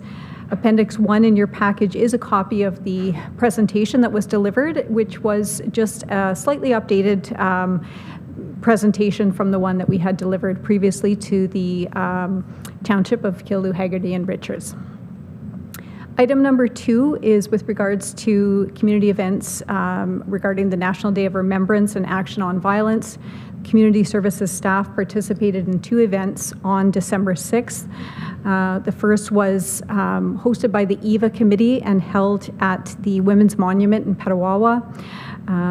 Ward Neiman and Councillor Service were in attendance as well. The second event was at the hosted by the Burnett McCann House and held at the Knights of Columbus Hall in Pembroke. And on this day, we remembered the 14 women who had been killed at the École Polytechnique in Montreal, as well as other victims that have lost their life to intimate partner violence. Community Services staff continues to work very closely with the agencies in Renfrew County that support individuals who are impacted. Item number 3 is 2 letters from the Township of Whitewater Region Council highlighting needs in their region around childcare and water and wastewater system affordability in rural Ontario. Item number 4 is a resolution which was passed by the Town of Orangeville Council on November 13th, 2023, urging the provincial government to double the Ontario Works rates in order to address the rising rates of poverty in Ontario. As this committee is well aware, we've talked about the Ontario Works rates. They have been frozen since 2018. To illustrate, a single recipient on Ontario Works receives $733 a month. Moving on to page 6 in your package, item number 5 is regarding the guaranteed livable income. On November 14th, 2023, the Corporation of the County of Prince Edward County passed a resolution urging the federal and provincial governments to establish a guaranteed livable income. Item number 6 is a resolution adopted by the Town of Aurora Council on December 19th, 2023, with respect to the homelessness crisis. And I'll stop there, Chair. Thank you. We'll go back through the beginning of the information items for questions or comments. Number 1 is the Department of Community Services presentation. Mayor, member from Petawawa, please. Thank you, Chair, through you. Just want to say thanks to Andrea, Marco, Jennifer for coming to Petawawa. The council really appreciated your presentation and found it very informative, and we hope you like the donuts. I only got them because of the pressure put on me by Councillor Mainville. Thank you. Information item number 2, National Day of Remembrance and Action on Violence. I attended as well in Petawawa, and it's always sad to think that we have to have these remembrance days, but it was very well done. Thank you. Item number 3, letters from Township of Whitewater Region. Member from Whitewater Region, please. Thank you, Chair. Can I ask to sever this item, please? Yes, you may. Thank you. Item number 4, the Town of Orangeville Resolution, Ontario Works Financial Assistance Rates. Item number 5, guaranteed livable income. Item number 6, the resolution from the Town of Aurora Council.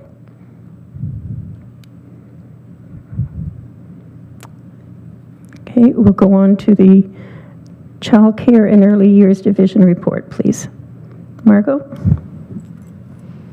Thank you, Chair, and through you to committee. Good afternoon. The Child Care and Early Years report starts on page 42 of your electronic packages. Information item number 1, the 2024 Child Care Early On Child and Family Centers and Canada-wide Early Learning and Child Care funding. The Ministry of Education provided all municipalities with their funding allocations for 2024 on November 30th, 2023. The child care budget has several different funding pots for various programming, and the total allocation for the County of Renfrew for 2024 is $18,984,015. The memo from the ministry is attached as Appendix CC1 and highlights any key funding changes for service system managers, as well as providing a listing of the allocations for all municipalities throughout the province. We have highlighted the County of Renfrew amounts in yellow on that appendix. Information item number 2, Childcare Safe Arrival and Dismissal Policy, implementation of regulatory changes under the Child Care and Early Years Act 2014. So the Ministry of Education sent out a memo to all licensed childcare operators in the province on November 16th, 2023, to direct that all licensees must create a safe arrival and dismissal policy for the children in their care to be effective January 2024. As the staff as our Child Care and Early Years Division here directly operates a licensed home child care agency, we have the responsibility as a licensee to create this policy as well, and you will see that we are bringing this for your consideration as a bylaw amendment a little further in my report. Information item number 3, Ontario's Child Care Workforce Strategy. Another memo was issued by the Ministry of Education on November 16th, 2023, relating to Ontario's childcare workforce strategy. As has been mentioned in previous committee meetings, there have been staffing shortages in the childcare and early years sector for some time now, and the ministry has introduced this strategy as a start to try and address some of the challenges that are being experienced, especially relating to the recruitment and retention issues within the sector. There are several exciting initiatives that are being introduced that we will be working together with the province and the licensed providers in the County of Renfrew, as with us being the service system manager, as detailed in the memo. One of the main strategies is the workforce compensation increases to wage floors and ceilings for eligible registered early childhood educators who work for licensed operators that are enrolled in the CWELC, which is the Canada-wide and Early Learning Childcare System. Information item number 4, Canada-wide Early Learning and Childcare Administration funding. So going back to reference the information item number 1 in my report on the 2024 funding allocations, one of the key changes that was outlined in that memo was the expiry of the one-time transitional grant funding for all municipalities. So just to give a little bit of a background on this, the Ministry of Education informed service system managers in 2019 that there would be a change to administrative funding in 2 phases, moving from a 100% provincially funded administration funds to a 50-50 provincial municipal cost share, and then by going from a maximum expenditure of 10% to 5%. So the changes were deferred until 2021, and the cost sharing change took place then, and in 2022 the percent reduction took place. So due to the pandemic, however, the ministry did create what they called a one-time transitional grant, which fully offset this 5% reduction for 2021, 22, and 23. They have now announced, the ministry has now announced that this transitional grant will end in 2024. They have allowed any carryover to be used up until March 31st of this year, which is something that we will be looking to do, and you will see a little bit further when we're talking about the budget. With the implementation of the CWELC system in 2022, the childcare and early years sector has seen immense transformation, and service system managers has seen administrative requirements that have never before existed. So this announcement by the ministry prompted a meeting with representatives from OMSA, AMO, the 47 leads, and the children's services leads across the province to discuss the impacts for service system managers. I was present at that meeting, and there are definitely some plans for some advocacy to the ministry on this matter, and I certainly can report further at our next meeting. And I'll stop there, Chair. The next item is a bylaw. Yes, thank you. We'll go back to information item number 1. The 2024 Child Care Early On Child and Family Centers and Canada-wide Early Learning and Child Care Funding. Any questions or comments? Seeing none. Item number 2, Child Care Safe Arrival and Dismissal Policy, implementation of regulatory changes under the Child Care and Early Years Act 2014. Seeing none. Item number 3, Ontario's Child Care Workforce Strategy. None. Item number 4, Canada-wide Early Learning and Childcare Administration Funding. Member from Whitewater, please. Thank you, Chair.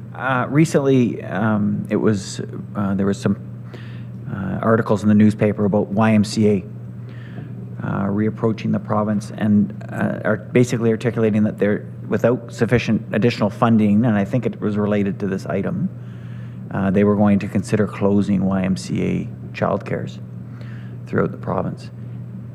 Is that something that we're tracking? Is it related to item number 4? Through you, Chair, to committee. Thank you for the question. I think the difference, I know I've seen the article that you're referencing as well. The administrative funding that I'm speaking of in item number 4 is with relation to the service system managers and the funding that we are allowed to utilize within our budget. I think what you might be referencing with regard to the YMCA is that some of the licensed providers throughout the province are seeing some difficulties with the funding that they're being provided through the CWELC system in terms of increases in cost escalation, right? And so I think in the articles that I've seen, that's where there's a bit of a disparity, where some of the licensed providers are questioning whether or not the revenue replacement that's being provided for the reduction in the parent fees is enough to offset the costs that they're experiencing with the increase to food and rent and all of those things. I'm hoping that it helps answer the question. Supplemental? Perfect. Thank you, Chair. And I appreciate the explanation. I wonder, my first concern is, are we seeing the same issues locally? And if so, is there some recommended advocacy that we could do to lend our voice for our providers? Through you, Chair, to committee. So no, we haven't been seeing anything directly like that, but we do hold meetings monthly or more if needed with all of the licensed providers in the county of Renfrew to discuss, any concerns or, as funding changes. So we certainly do keep abreast of any concerns that are coming from them so that we can advocate when we're sitting at the provincial tables. Okay. Thank you. Okay, we'll continue on with bylaws, please. Thank you, Chair, and through you to committee. Bylaw, amendment to bylaw number 49-17, County of Renfrew licensed home childcare policies and procedures. Can I go ahead and read the recommendation? Yes, please. The recommendation is that the Community Services Committee recommends to County Council that bylaw number 49-17 be amended, authorizing the County of Renfrew to approve the addition of a new policy to the licensed home child care policies and procedures. Can I get a mover and a seconder, please? Moved by the member from Petawawa, seconded by the member of Whitewater Region. Background, please.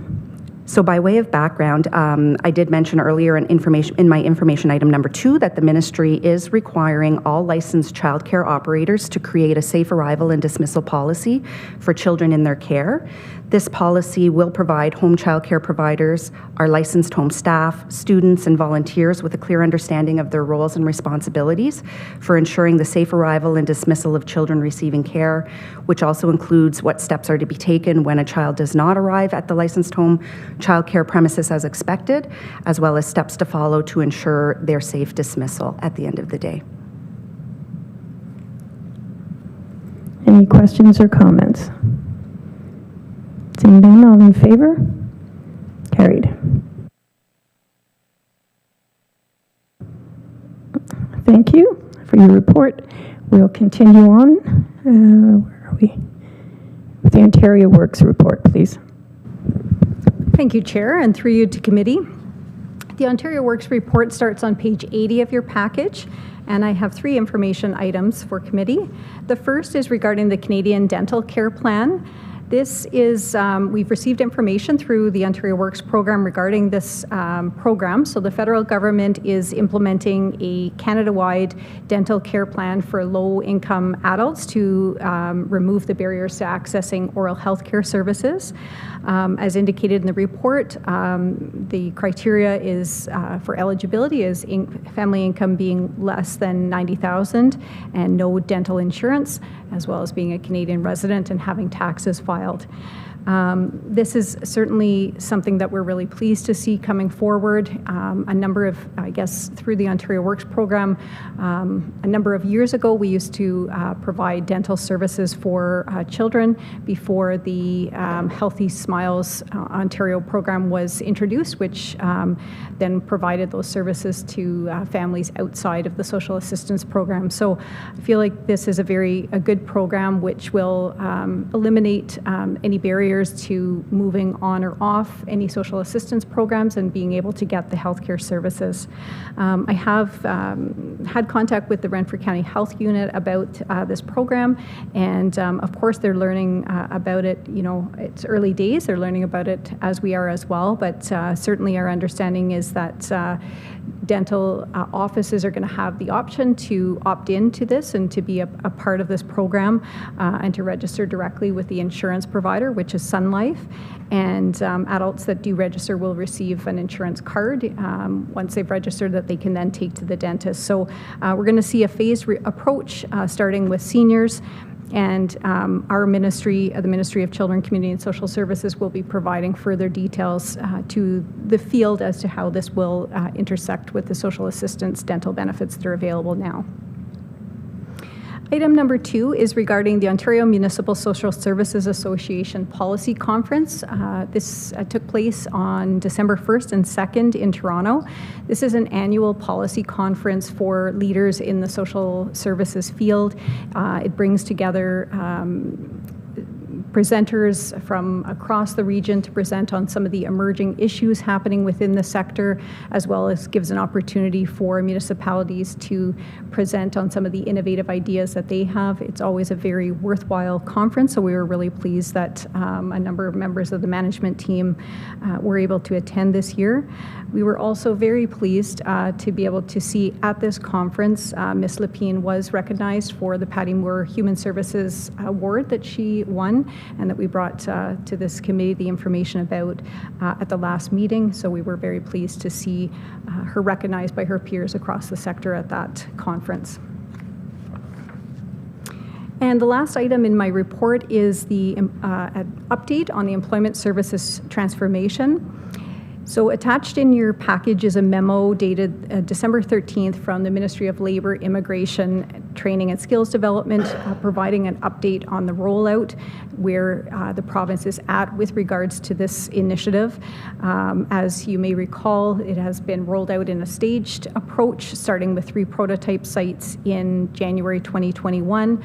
Our region, Kingston Pembroke region, was part of the stage 1 rollout, and we went live with this initiative in October 1st, 2023, and there's details in the package about the stage 2 that's underway, and then stage 3, which is planned. Also in your package, there is a general question and answers document about a bit about the evaluation that has been done by an external consultant, Goss Gilroy Inc. And just by way of a verbal update, I can let this committee know that locally the transition has been very smooth for us. Certainly, I can credit the Ontario Works staff. They worked very diligently to ensure that throughout this transition that there was no gaps for clients. They have been working really hard on building relationships with the Employment Ontario caseworkers to ensure that they can work collaboratively with mutual clients. We have our staff going into Employment Ontario offices and Employment Ontario staff coming into our offices so that we can really build the services around the clients, and the transition, has gone very smoothly for us. So very pleased to report that. I'll stop there, Chair. Thank you.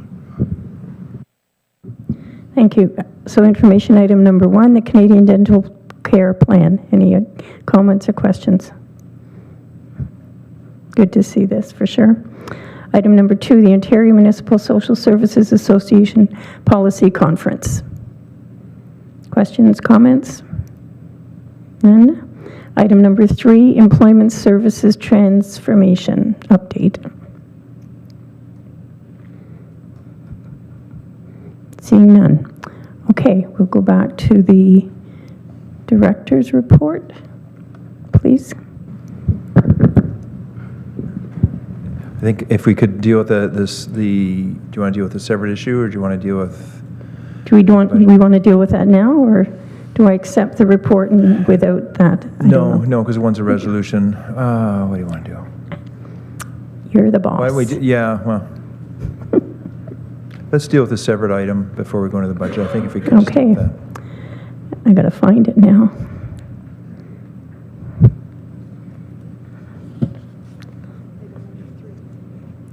Item number 3, thank you, yes. Okay, so letters from the Township of Whitewater Region. Member from Whitewater, please. Thank you, Chair. What I asked to sever it only because I would like to move to table the item to the February committee meeting, as there'll be some more information that comes as a result of the notice of motion at the end of this month at County Council. Does it need to be severed to table? Sorry, Chair. Now knowing what the council member wants, because there's no, speak to the chair, because there's actually no direction from here, what we could hear is that we could bring this item back to committee for discussion later. We'll just add it back to the agenda back in February, if that's fine by you. Okay, so we'll just take that as soft direction. There's no really motion needed for it. We'll just, by common consensus, if we can just bring it back to committee's attention in February, that's fine. Okay. You good with that? Okay. Thank you, Chair. Thank you. Okay. So we'll continue on with resolutions, please. Thank you, Chair, and through you to committee. So item number 9 is a resolution on the 2024 draft budget. May I read the recommendation? Yes, please. Thank you, Chair.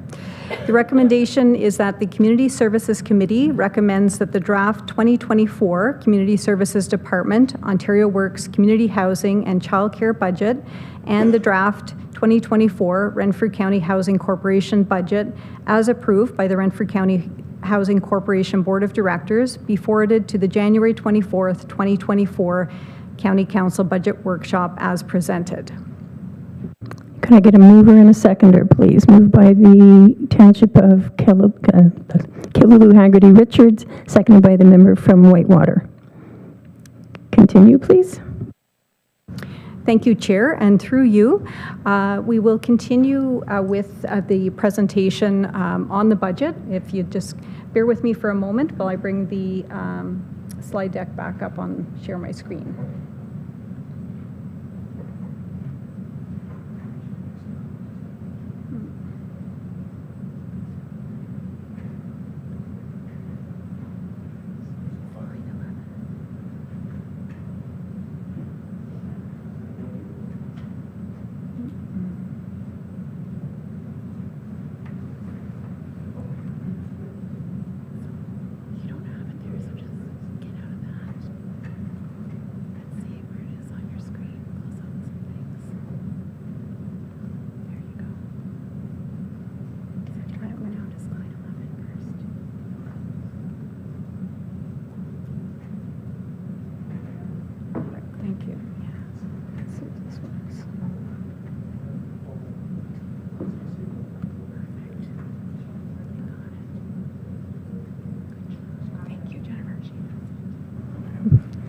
We good? There it is, yep.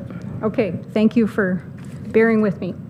So with your indulgence, Chair, I will start to walk through the presentation, starting with the Ontario Works portion of the budget, and then hand it over to my colleague, Margot, to talk about the childcare budget. I think we've heard from Mr. Kelly and Mr. Burke with respect to how this has been laid out. So with your permission, we'll proceed. Yes, please. Thank you.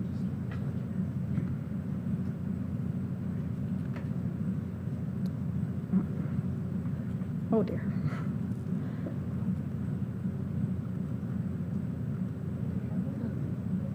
Okay. Here we go. So this is the just the summary of where Community Services Committee is at.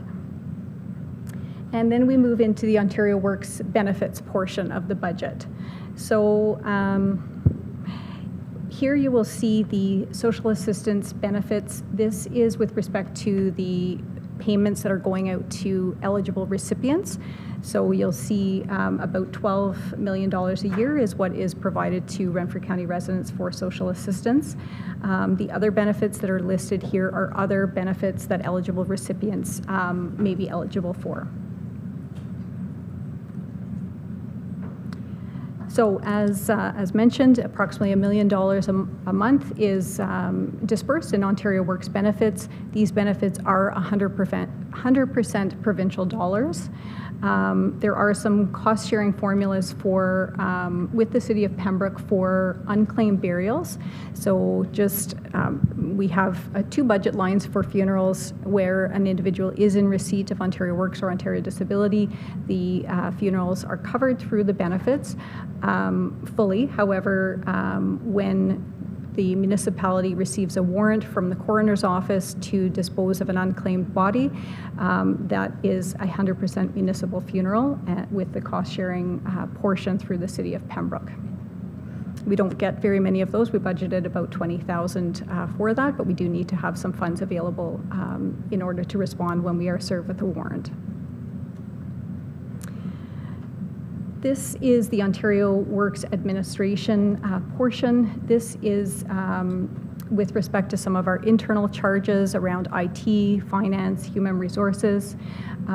This is, you will see here that a budget enhancement is $280,000. We'll talk about this a little bit more as we move forward on the slides, but this is with respect to a business case that was submitted to the Ministry of Children, Community and Social Services for one-time funding, and we were successful in receiving that at a 50-50 rate. So in this line, the $280,000 is listed as the enhancement. It would be $140,000 from the municipality and $140,000 paid by the province.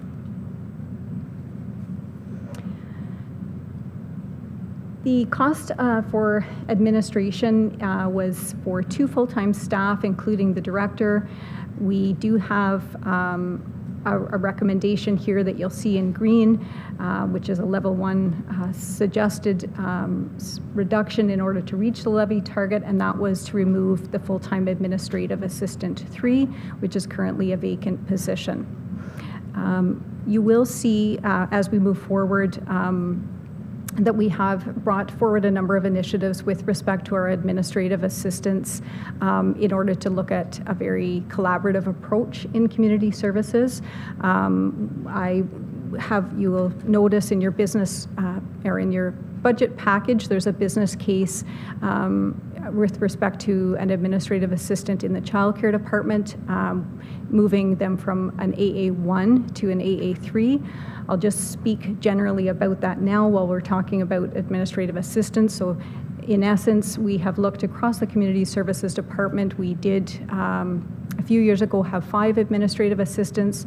We had 1 for each of the 3 divisions, 1 for the director, and then there was a second AA in the childcare division. So we are recommending that we go down from 5 to 2 administrative assistants and have those serve, the entire community services department, and have them both at a level 2. So a level 2 we have 3 levels of administrative assistance. This is a level 3, which we're recommending to remove. And then the business case, which Margot would touch on as she goes through the childcare budget, is to increase our second AA from an AA1 to an AA2 in order that we can have 2 positions to serve the full Renfrew County and the community services management team and the offices. So I'm happy to answer any questions. That seemed to be probably a lot of speaking about it there. But so that's a recommendation here with regards to removing an AA from the Ontario Works budget. The bottom part of that screen is talking about the one-time business case. This was an opportunity that we had in front of us to apply for some additional funding through the province. As I mentioned earlier, we were successful. The funding that we received was quite targeted. We had to, there were a number of parameters and things that we had to demonstrate that we could achieve around introducing new measures that may reduce our costs in the future, as well as enhancing technology and ensuring a successful employment services transformation. So the items that are listed there are what we were successful in receiving funds for based on the eligible parameters. This next slide is the costs around the Ontario Works Pembroke site. This is representing the salaries of 14 full-time staff. There is, you'll see in green, a suggested reduction to remove 2 Ontario Works agents and 1 administrative assistant 2, which are all 3 vacant positions in order to achieve necessary cost savings. This is the Ontario Works Renfrew site staff salaries and benefits and supplies for that office. The next slide is representing costs relating to the Arnprior and Killaloe staff. This was a total of 4 full-time staff, and the suggestion that you will see there in green is to remove 1 customer service representative that is currently vacant. The next slide shows some of the other benefits that are available through Ontario Works. The employment-related expenses at $400,000, that is funding that is available to eligible Ontario Works recipients to help them achieve greater stability. So it may be to pay for some additional items such as help with cell phone expenses, to reach medical practitioners, transportation costs, clothing, other things like that.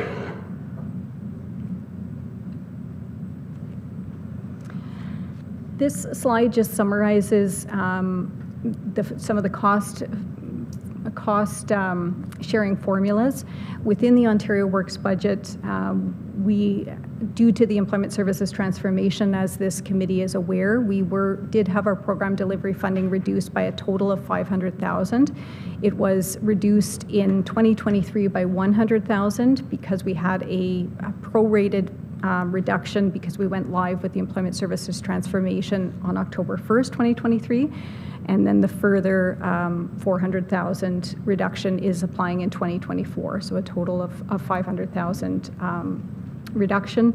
And that is where we've been looking for opportunities through attrition to reduce some of our expenditures in order to prepare for the funding changes that we knew were coming.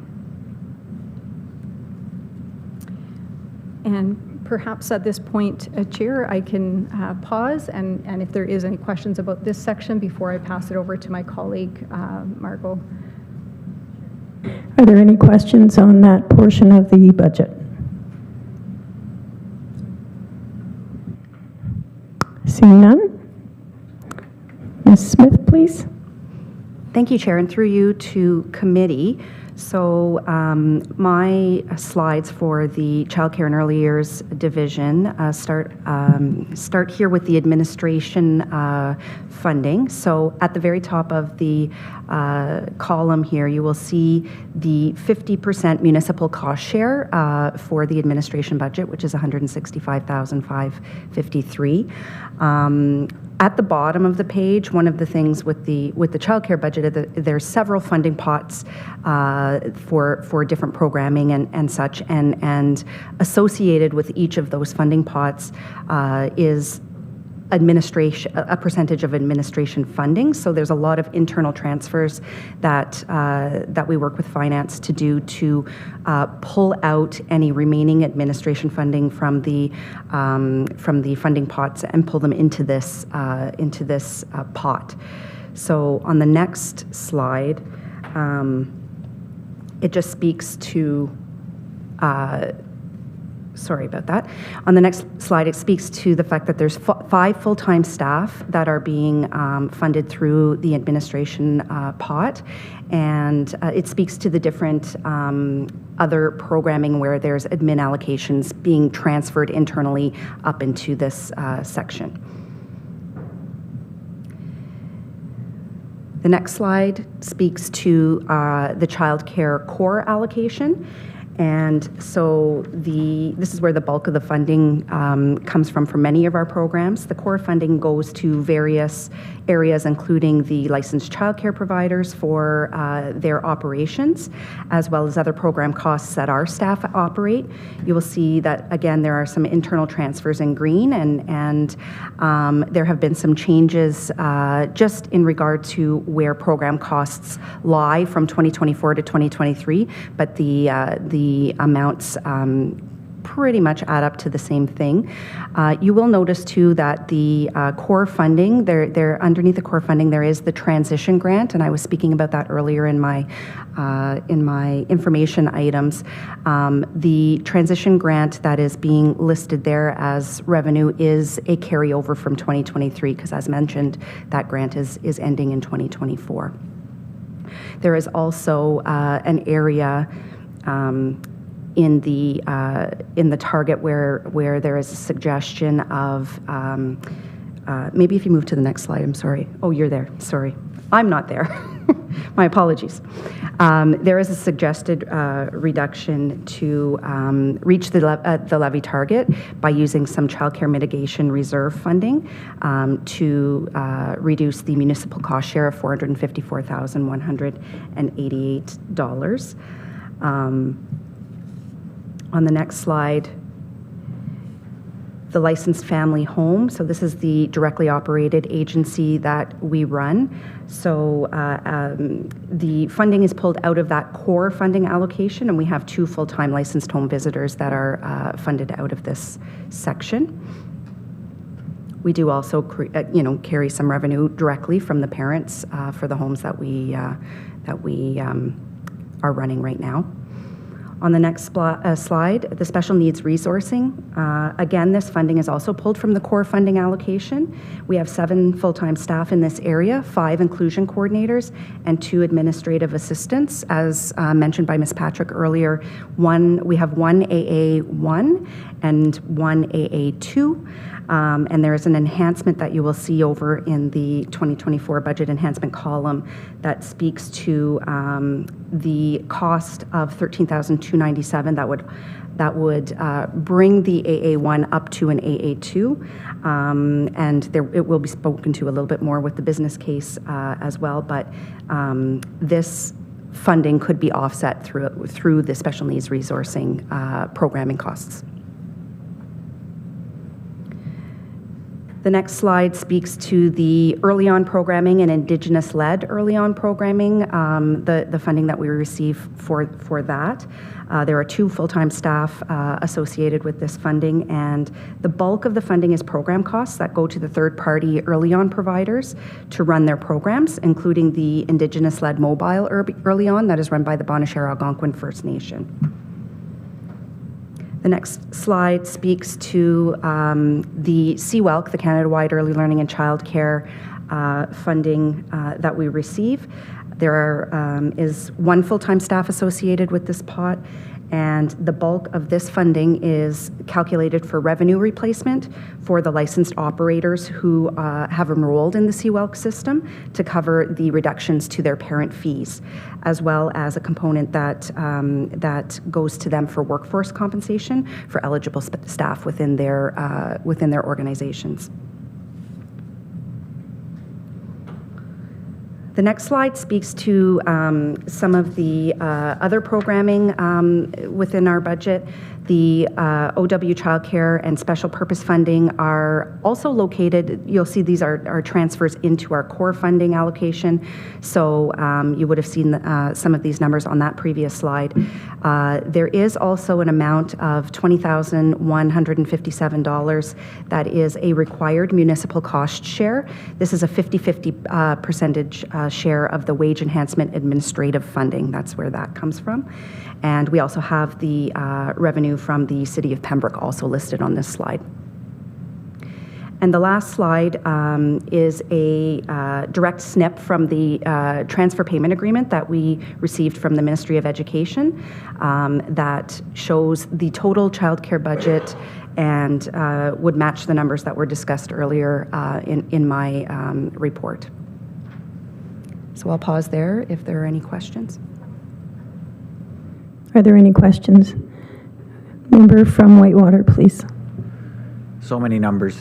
I'm struggling here, but there's just two that triggered a question on my part, and I'll probably can't find them here, but you mentioned twice, or maybe Mrs. Patrick mentioned once, the minimum cost share for the municipality, and they look like random numbers. Are they based on a percentage, or is it a flat rate? How is that determined? Through you, Chair, to committee. So there are three areas where there are municipal cost shares in the childcare budget. The first is with regard to the administration funding. So there is, as mentioned earlier, there's a maximum expenditure allowance of 5% for administration, and so 50% of that is a municipal cost share. And then the second area is within our core budget. So that within the core allocation, there is an 80-20 cost share, 20% to the municipality. So that is where the amount of, oh, I'm sorry, I'm going to lose it here, but I think it was 454,000 and some change. And the third section where there's a cost share is the $20,000, $20,157, which is 50% of the wage enhancement administration allocation. It's kind of a random number, but those are the three areas where there's a municipal cost share for childcare. Okay. So, did that clear it up? So it did. And I just want to make sure that, and I know in some cases you tried to reduce them, but we're still maximizing the provincial dollars that are available to us. We're not constraining ourselves by limiting our own budget. So instead of being able to do a full 20%, we're cutting it to 18, therefore we're not getting the full 80 from the province. Through you, Chair, and if, I'm hoping I'm answering this correctly, if Mr. Burke wants to jump in, but yes, we are maximizing the okay. Provincial contribution. Thank you. Perfect, thank you. Any other questions, comments? No? Okay, we'll continue on.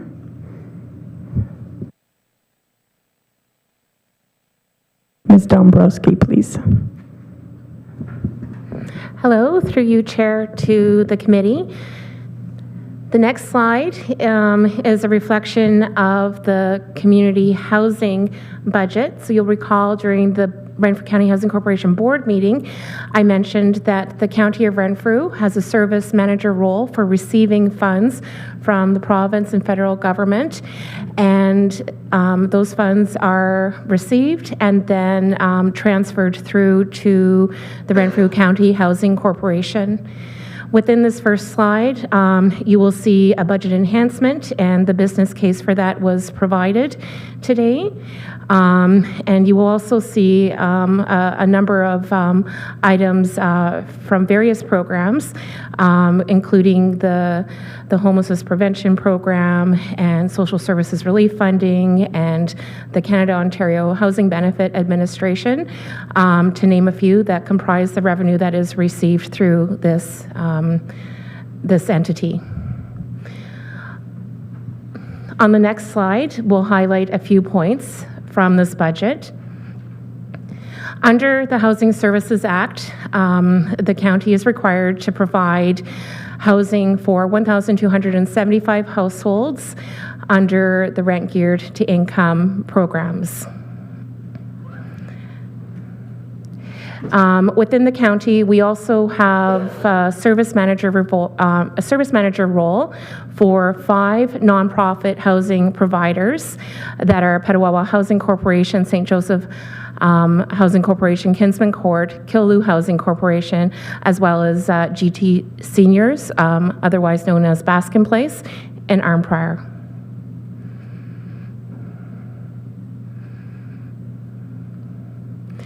On the next slide, we'll see that there's a funding noted as being provided from the Provincial Investment in Affordable Housing Fund, and that is transferred to RCHC, where the program is administered. And this program provides direct rent subsidy payments to several tenants or several recipients' households, and the fund is scheduled to end March 2024. The tenants that were receiving the funding, if they continue to qualify, they will be transferred to the rent allowance program. We also see a note regarding provincial Canada-Ontario Housing Initiative funding to the tune of $861,000 to RCHC and just short of $300,000 to other providers, and this is to assist with building repair funding.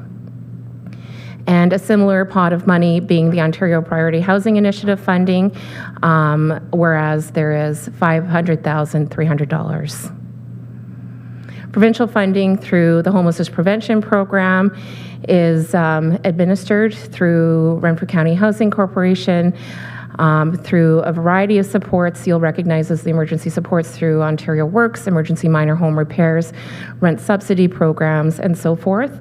And the total allocation from the province is just over $3.5 million. The county also has funding through the province, through the Social Services Relief Fund that has been set aside regarding the completion of the build at Lee and Douglas Street to the amount of $1.3 million.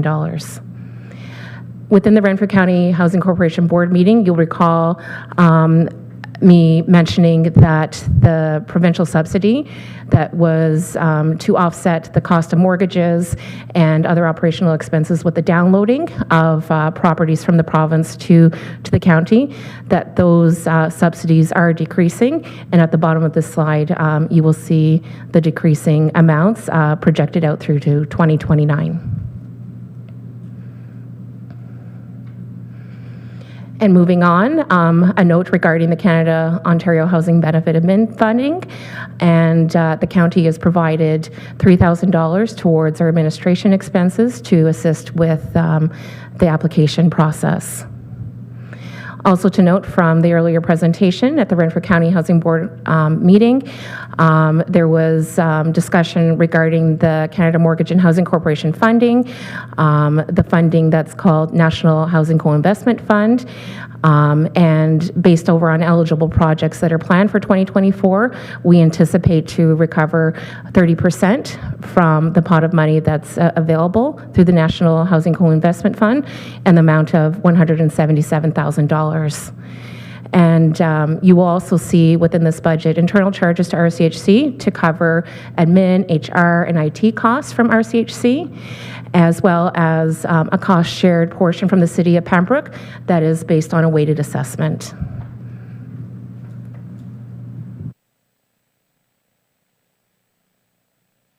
Okay. Any questions on that last section of the budget? Seeing none? Okay. I guess we'll go back and, Mr. Kelly, please. I'll just note for the record for this, through you to committee, just for the record, that this, that super slide, if you will, that we keep referring to, the special project slide, will be incorporated into this committee. So with your resolution to push the budget forward, that will be incorporated into this. So again, it's this committee that pushes that forward, but I don't think we want to go through that conversation once again for the sake of this committee. So just on notice. Okay, so there are no more questions on, member from Whitewater, please. Thank you, Chair. If I could ask you to go back to the Ontario Works portion of the presentation, I just had a question I missed. Is that possible? Yes. Thank you. There was a number of positions that were proposed to be reduced because they were vacant. And I just want to make sure that they're vacant because they're not needed right now, because we can't fill them. Is there a capacity that we're going to lose here that we need, but we're just cutting it because it's convenient? Ms. Patrick, please. I'm just going to suggest one wording, if you don't mind, Chair, before Ms. Patrick will chime in, if you don't mind. I just want to be careful on the word proposed. I get it. There's some semantics involved. What we're suggesting is that, and I'll go back to I guess our speeches, if you will. We are challenged to make the 3% levy, so we have ranked opportunities that will be presented to you at the budget workshop. So I just don't want to make sure that it's not the impression that staff is suggesting we do this, but these are opportunities that exist. And with that said, I'll ask Ms. Patrick to address why we're allowing these opportunities to be presented to you. Okay, go ahead, please. Thank you, Chair, through you to committee, and thank you also, CAO Kelly. I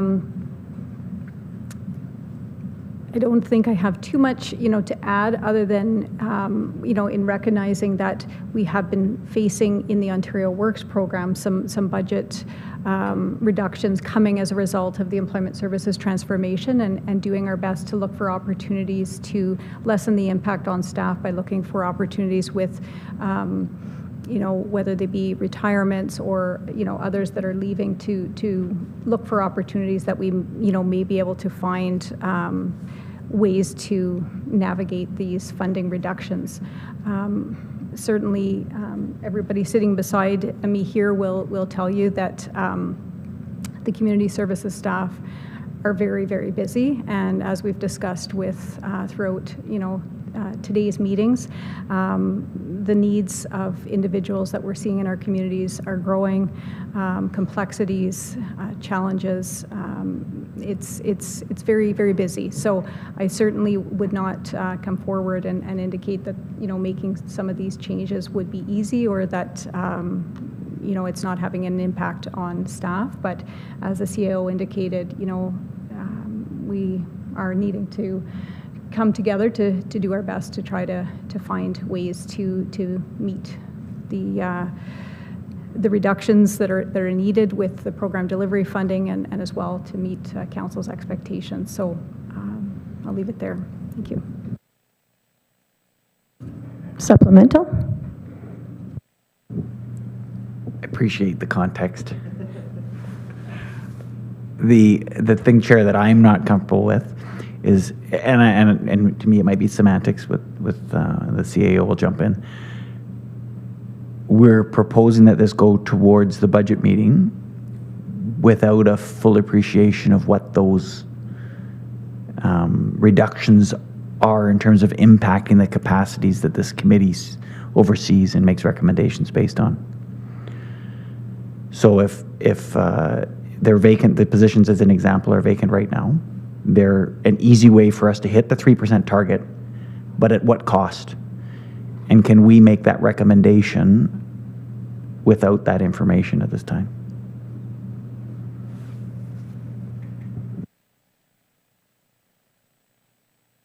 Let's wander down the path. I don't mind. Thank you, Chair.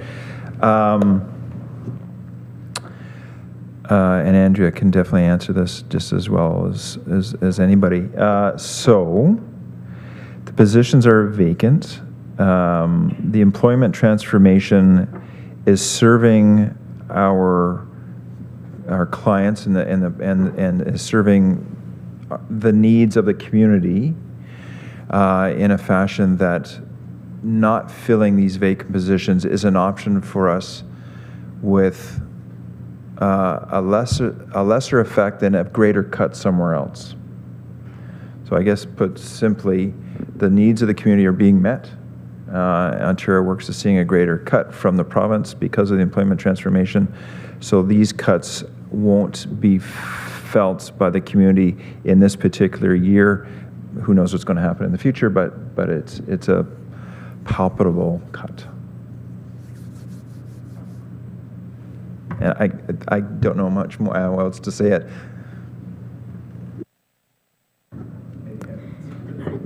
Did you want to add to that? Or we'll go to the councillor from Petawawa.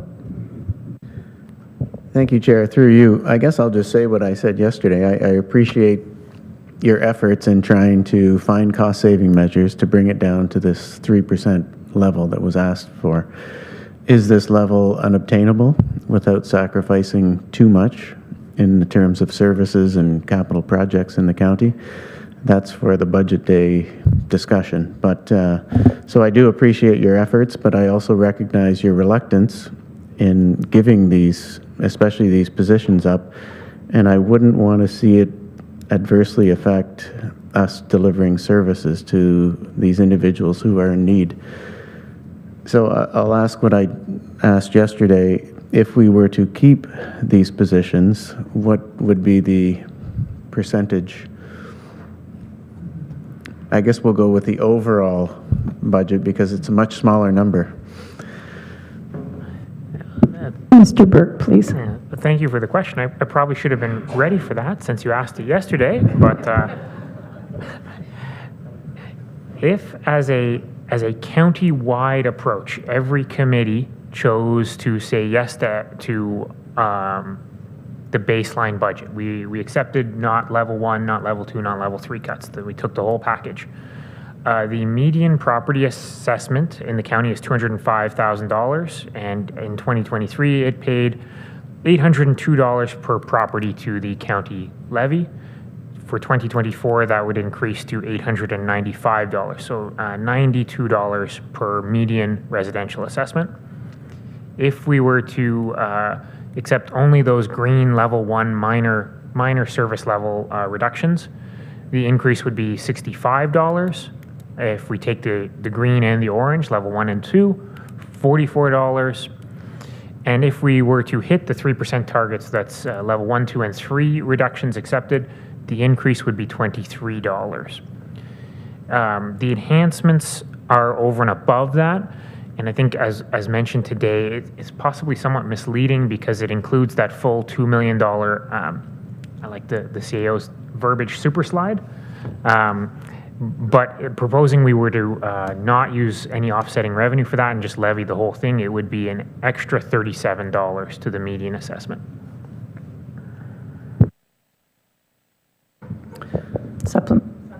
Supplemental. Thank you for giving the same answer as you did yesterday. And just not to complicate matters, but just if we could just deal with these positions that these departments are proposing they give up, what minuscule percentage would that add? So, thank you. If we do the simple math that $500,000 is 1% levy increase, these reductions, the staffing reduction totals $330,000. So what is that as a fraction? 0.6%? Thank you. Councillor from Whitewater, please. So, Chair, the concern that I have with making a budget recommendation is if another committee made a recommendation that they were prepared to have a cut, I'm not going to blink at it. Like if they say, yeah, we're prepared to cut these 6 vacant positions, I'm going to say, thank you. Let's move on to the other things that we need to talk about. And if we submit it in this form, I don't appreciate maybe the CEO has changed the way the budget meeting will go. I just want to make sure it's clear. I'm not comfortable cutting capacity just to keep it within the 3% at this point in time, because I don't understand that full impact.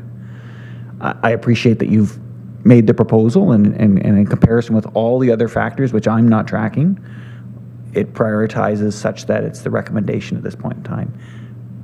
But I'm pushing back.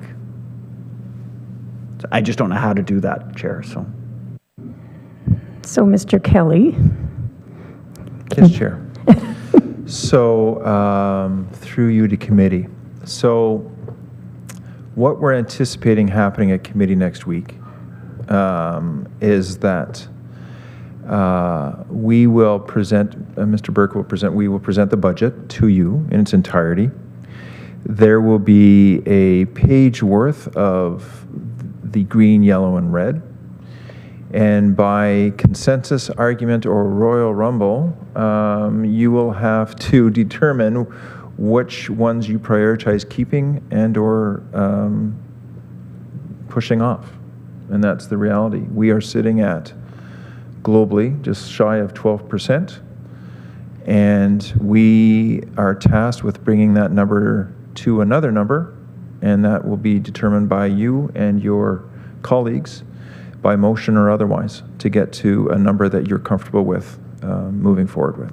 So I think what we're suggesting today is not necessarily that this committee is approving this budget. This committee is suggesting that you are okay with it in its form to be discussed at the budget workshop. Are you okay with that, member from Whitewater? I understand it. I don't know if I'm going to say I'm okay with it. And that is the understanding of every other committee?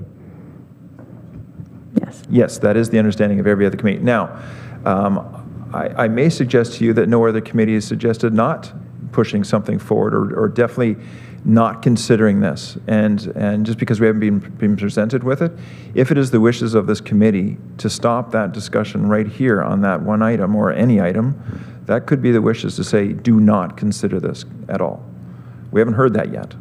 But you could, in essence, say, this committee is definitely not going to look at a reduction at all. So in fact, if there was the case that a council member or a committee member would say to forward this committee without X, Y, Z, the motion would have to be amended that to be presented to budget workshop as amended. Member from Petawawa. So just, thank you, Chair. So just for clarity, if we as a committee decide that it's 3 positions, is that what we're talking about here? I just want to make sure.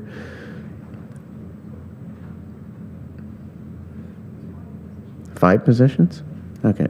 So if we as a committee make a decision whether it's 5 or 3 that we want to keep on the board, we have to make an amendment to what we're proposing and then push that through?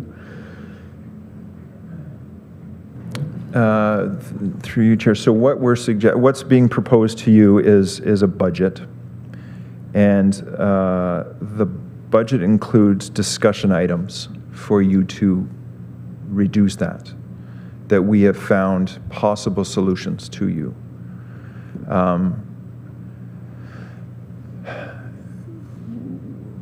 We would have to be tasked with finding other solutions, either in this committee or other committees, to supplement that reduction to get to a number, right? So because this, I don't know what this amount is, $500,000 roughly or something like that, in suggested reductions in a green level, we would have to find, we'd have to find matching funds somewhere else in this budget or some other budget or another revenue stream to supplement that, or a budget would be presented to a budget workshop of 12+% aggregate. Supplementary? Yes. Thank you, Chair. So it seems to me that it may be a simpler task to wait for the budget deliberation day and then advocate on behalf of those positions on that day, as opposed to sitting here this afternoon and saying we want to put that 330,000 5 positions back on and look for 330,000 in savings somewhere else in some of these budgets. Simply put, Chair, yes, please. Councillor from Whitewater, please. Fruitful discussion. So I appreciate us going through this machination. So maybe the recommendation I'd make forth to the committee is that I would consider these 5 cuts in positions not level 1 cuts, but level 3 cuts. They're red. They are reducing service levels, only recommended now because of the ease by which we can achieve the cut. Is that an interpretation? They're empty positions, so to cut them, it's little to no effort. Mr. Burke, please.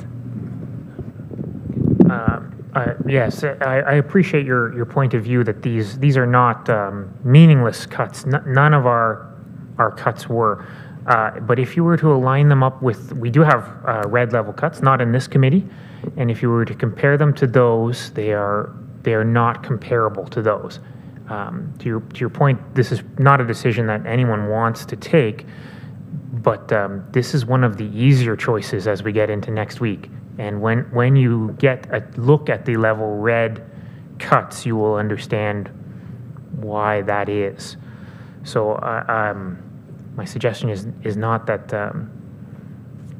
these are on the spectrum of things we would have to do next Wednesday. This is one of the easier decisions you will get.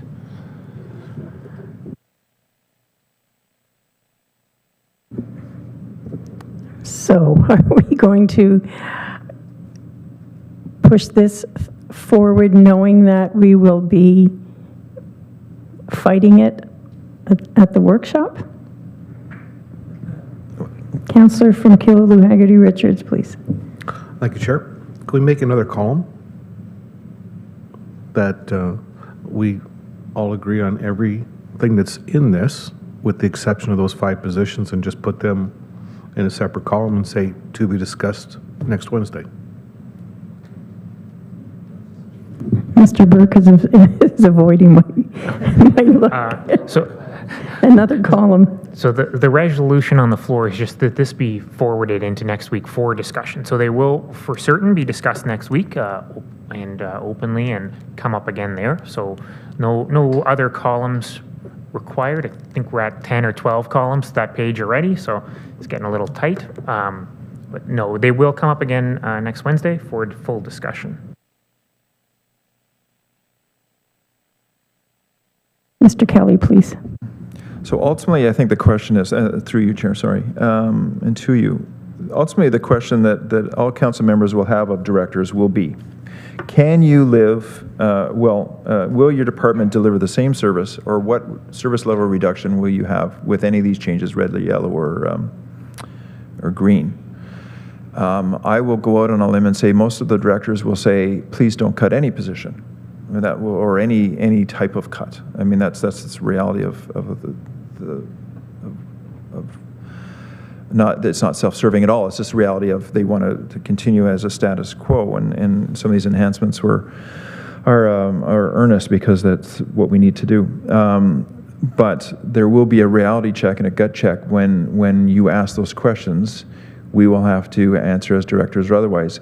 We can deliver this service at this level achievably, semi-achievably, or not achievable at all. And I think those questions will have to be had next week, and Ms. Patrick will have to answer that open and honestly to say, can you deliver, or who will deliver this service if these positions are cut or otherwise? But it's open to Andrea right now. I see your hand up, okay. Chair. Please. Thank you, Chair, and through you to committee. If I could just make a couple of comments, just maybe for more information for this committee. Of the 5 positions that are throughout the slide deck to be reduced through the Ontario Works budget, there's 2 administrative assistants, 1 customer service representative, and 2 caseworkers. What I can tell this committee is that through some of the efficiencies we have gained as a department by working in a really integrative manner, we have now a common counter at both of our main sites in Pembroke and in Renfrew. So we have transitioned from being, 3 different divisions operating out of different offices. We now are in the same buildings. We have been able to find some efficiencies. We have a small but mighty team of 2 who has cross-trained and taken on additional duties. So I can tell you that with regards to some of the administrative positions, as we have had these opportunities for attrition and had the opportunity to look at as an integrative team as recently as this week, looking at how can we do things, more efficiently, to serve across the entire department and across our team. I feel that we have, a good, smaller team, working there to do that. With respect to removing, any caseworkers from the Ontario Works budget, I think just, for this committee's information, it's very challenging. The primary reason, in addition to what we've discussed as far as the growing social needs and the challenges, is that the Ontario Works caseworkers do much more than administer the Ontario Works program. So they are doing our emergency homelessness prevention program. They're at the grind. They're at the Employment Ontario offices, and I think many other municipalities, certainly not just ours, as they've experienced the program delivery funding reductions through Ontario Works, they have been in these same challenges that generally the Ontario Works staff in their integrated departments have been the resources that have been, doing some of this work, that certainly connects to Ontario Works but is outside. Certainly we have all of our staff are very busy, and our community housing caseworkers are working with tenants, and our childcare and earlier staff are working in the centres. When there are crises and emergencies, it is the Ontario Works staff that are responding. So I think that is why it's very challenging to reduce any of those resources. And I think when we looked at the super slide, as Mr. Kelly referred to it, I spoke a little bit earlier about the recommendation for a dedicated homelessness resource around a homelessness coordinator. And I think, that really, if we're removing, some of that capacity with Ontario Works, we're going to have to create, another resource, in another way. And that's, I think, where we're showing that as an enhancement, because with the reductions to the Ontario Works staff levels, the social needs are growing, and our staffing levels are coming down. So we're not as able to respond to the growing needs that way. Thank you. Councillor from Whitewater, please. Thank you, Chair, and thank you for the discussion. I think it's valuable, and it's going to empower us going into things next week. It makes me think I'm going to have to watch all of the videos to make sure that I understand all these other red lines that are out there, or red levels. But no, I appreciate it, and Chair, I want to make sure that we are responsible to advocate for community services as a committee, and I just want to make sure that we're empowered to do that next week, and some of these points that Andrea's raised are perfect for that. So thank you. So I'm getting the head nods that yes, we are empowered to do that next week. Okay. Any other questions or comments? So I believe I can call for the vote. All in favor? Carried. Okay. I believe that's it for then new business. Just report as a whole. Oh yeah, could I have a mover and a seconder for the report as a whole? Moved by Warden Emo, seconded by member from Killaloe Haggerty Richards. All in favor? Carried. There's no new business. Closed meeting, we have nothing for a closed meeting. The next meeting is on Wednesday, February 14th. And of course, we all know the budget workshop next week. Can I mover and a seconder, please, for adjournment? Moved by Councillor from Petawawa, seconded by Councillor from Head Clara Mariah. All in favor? Carried.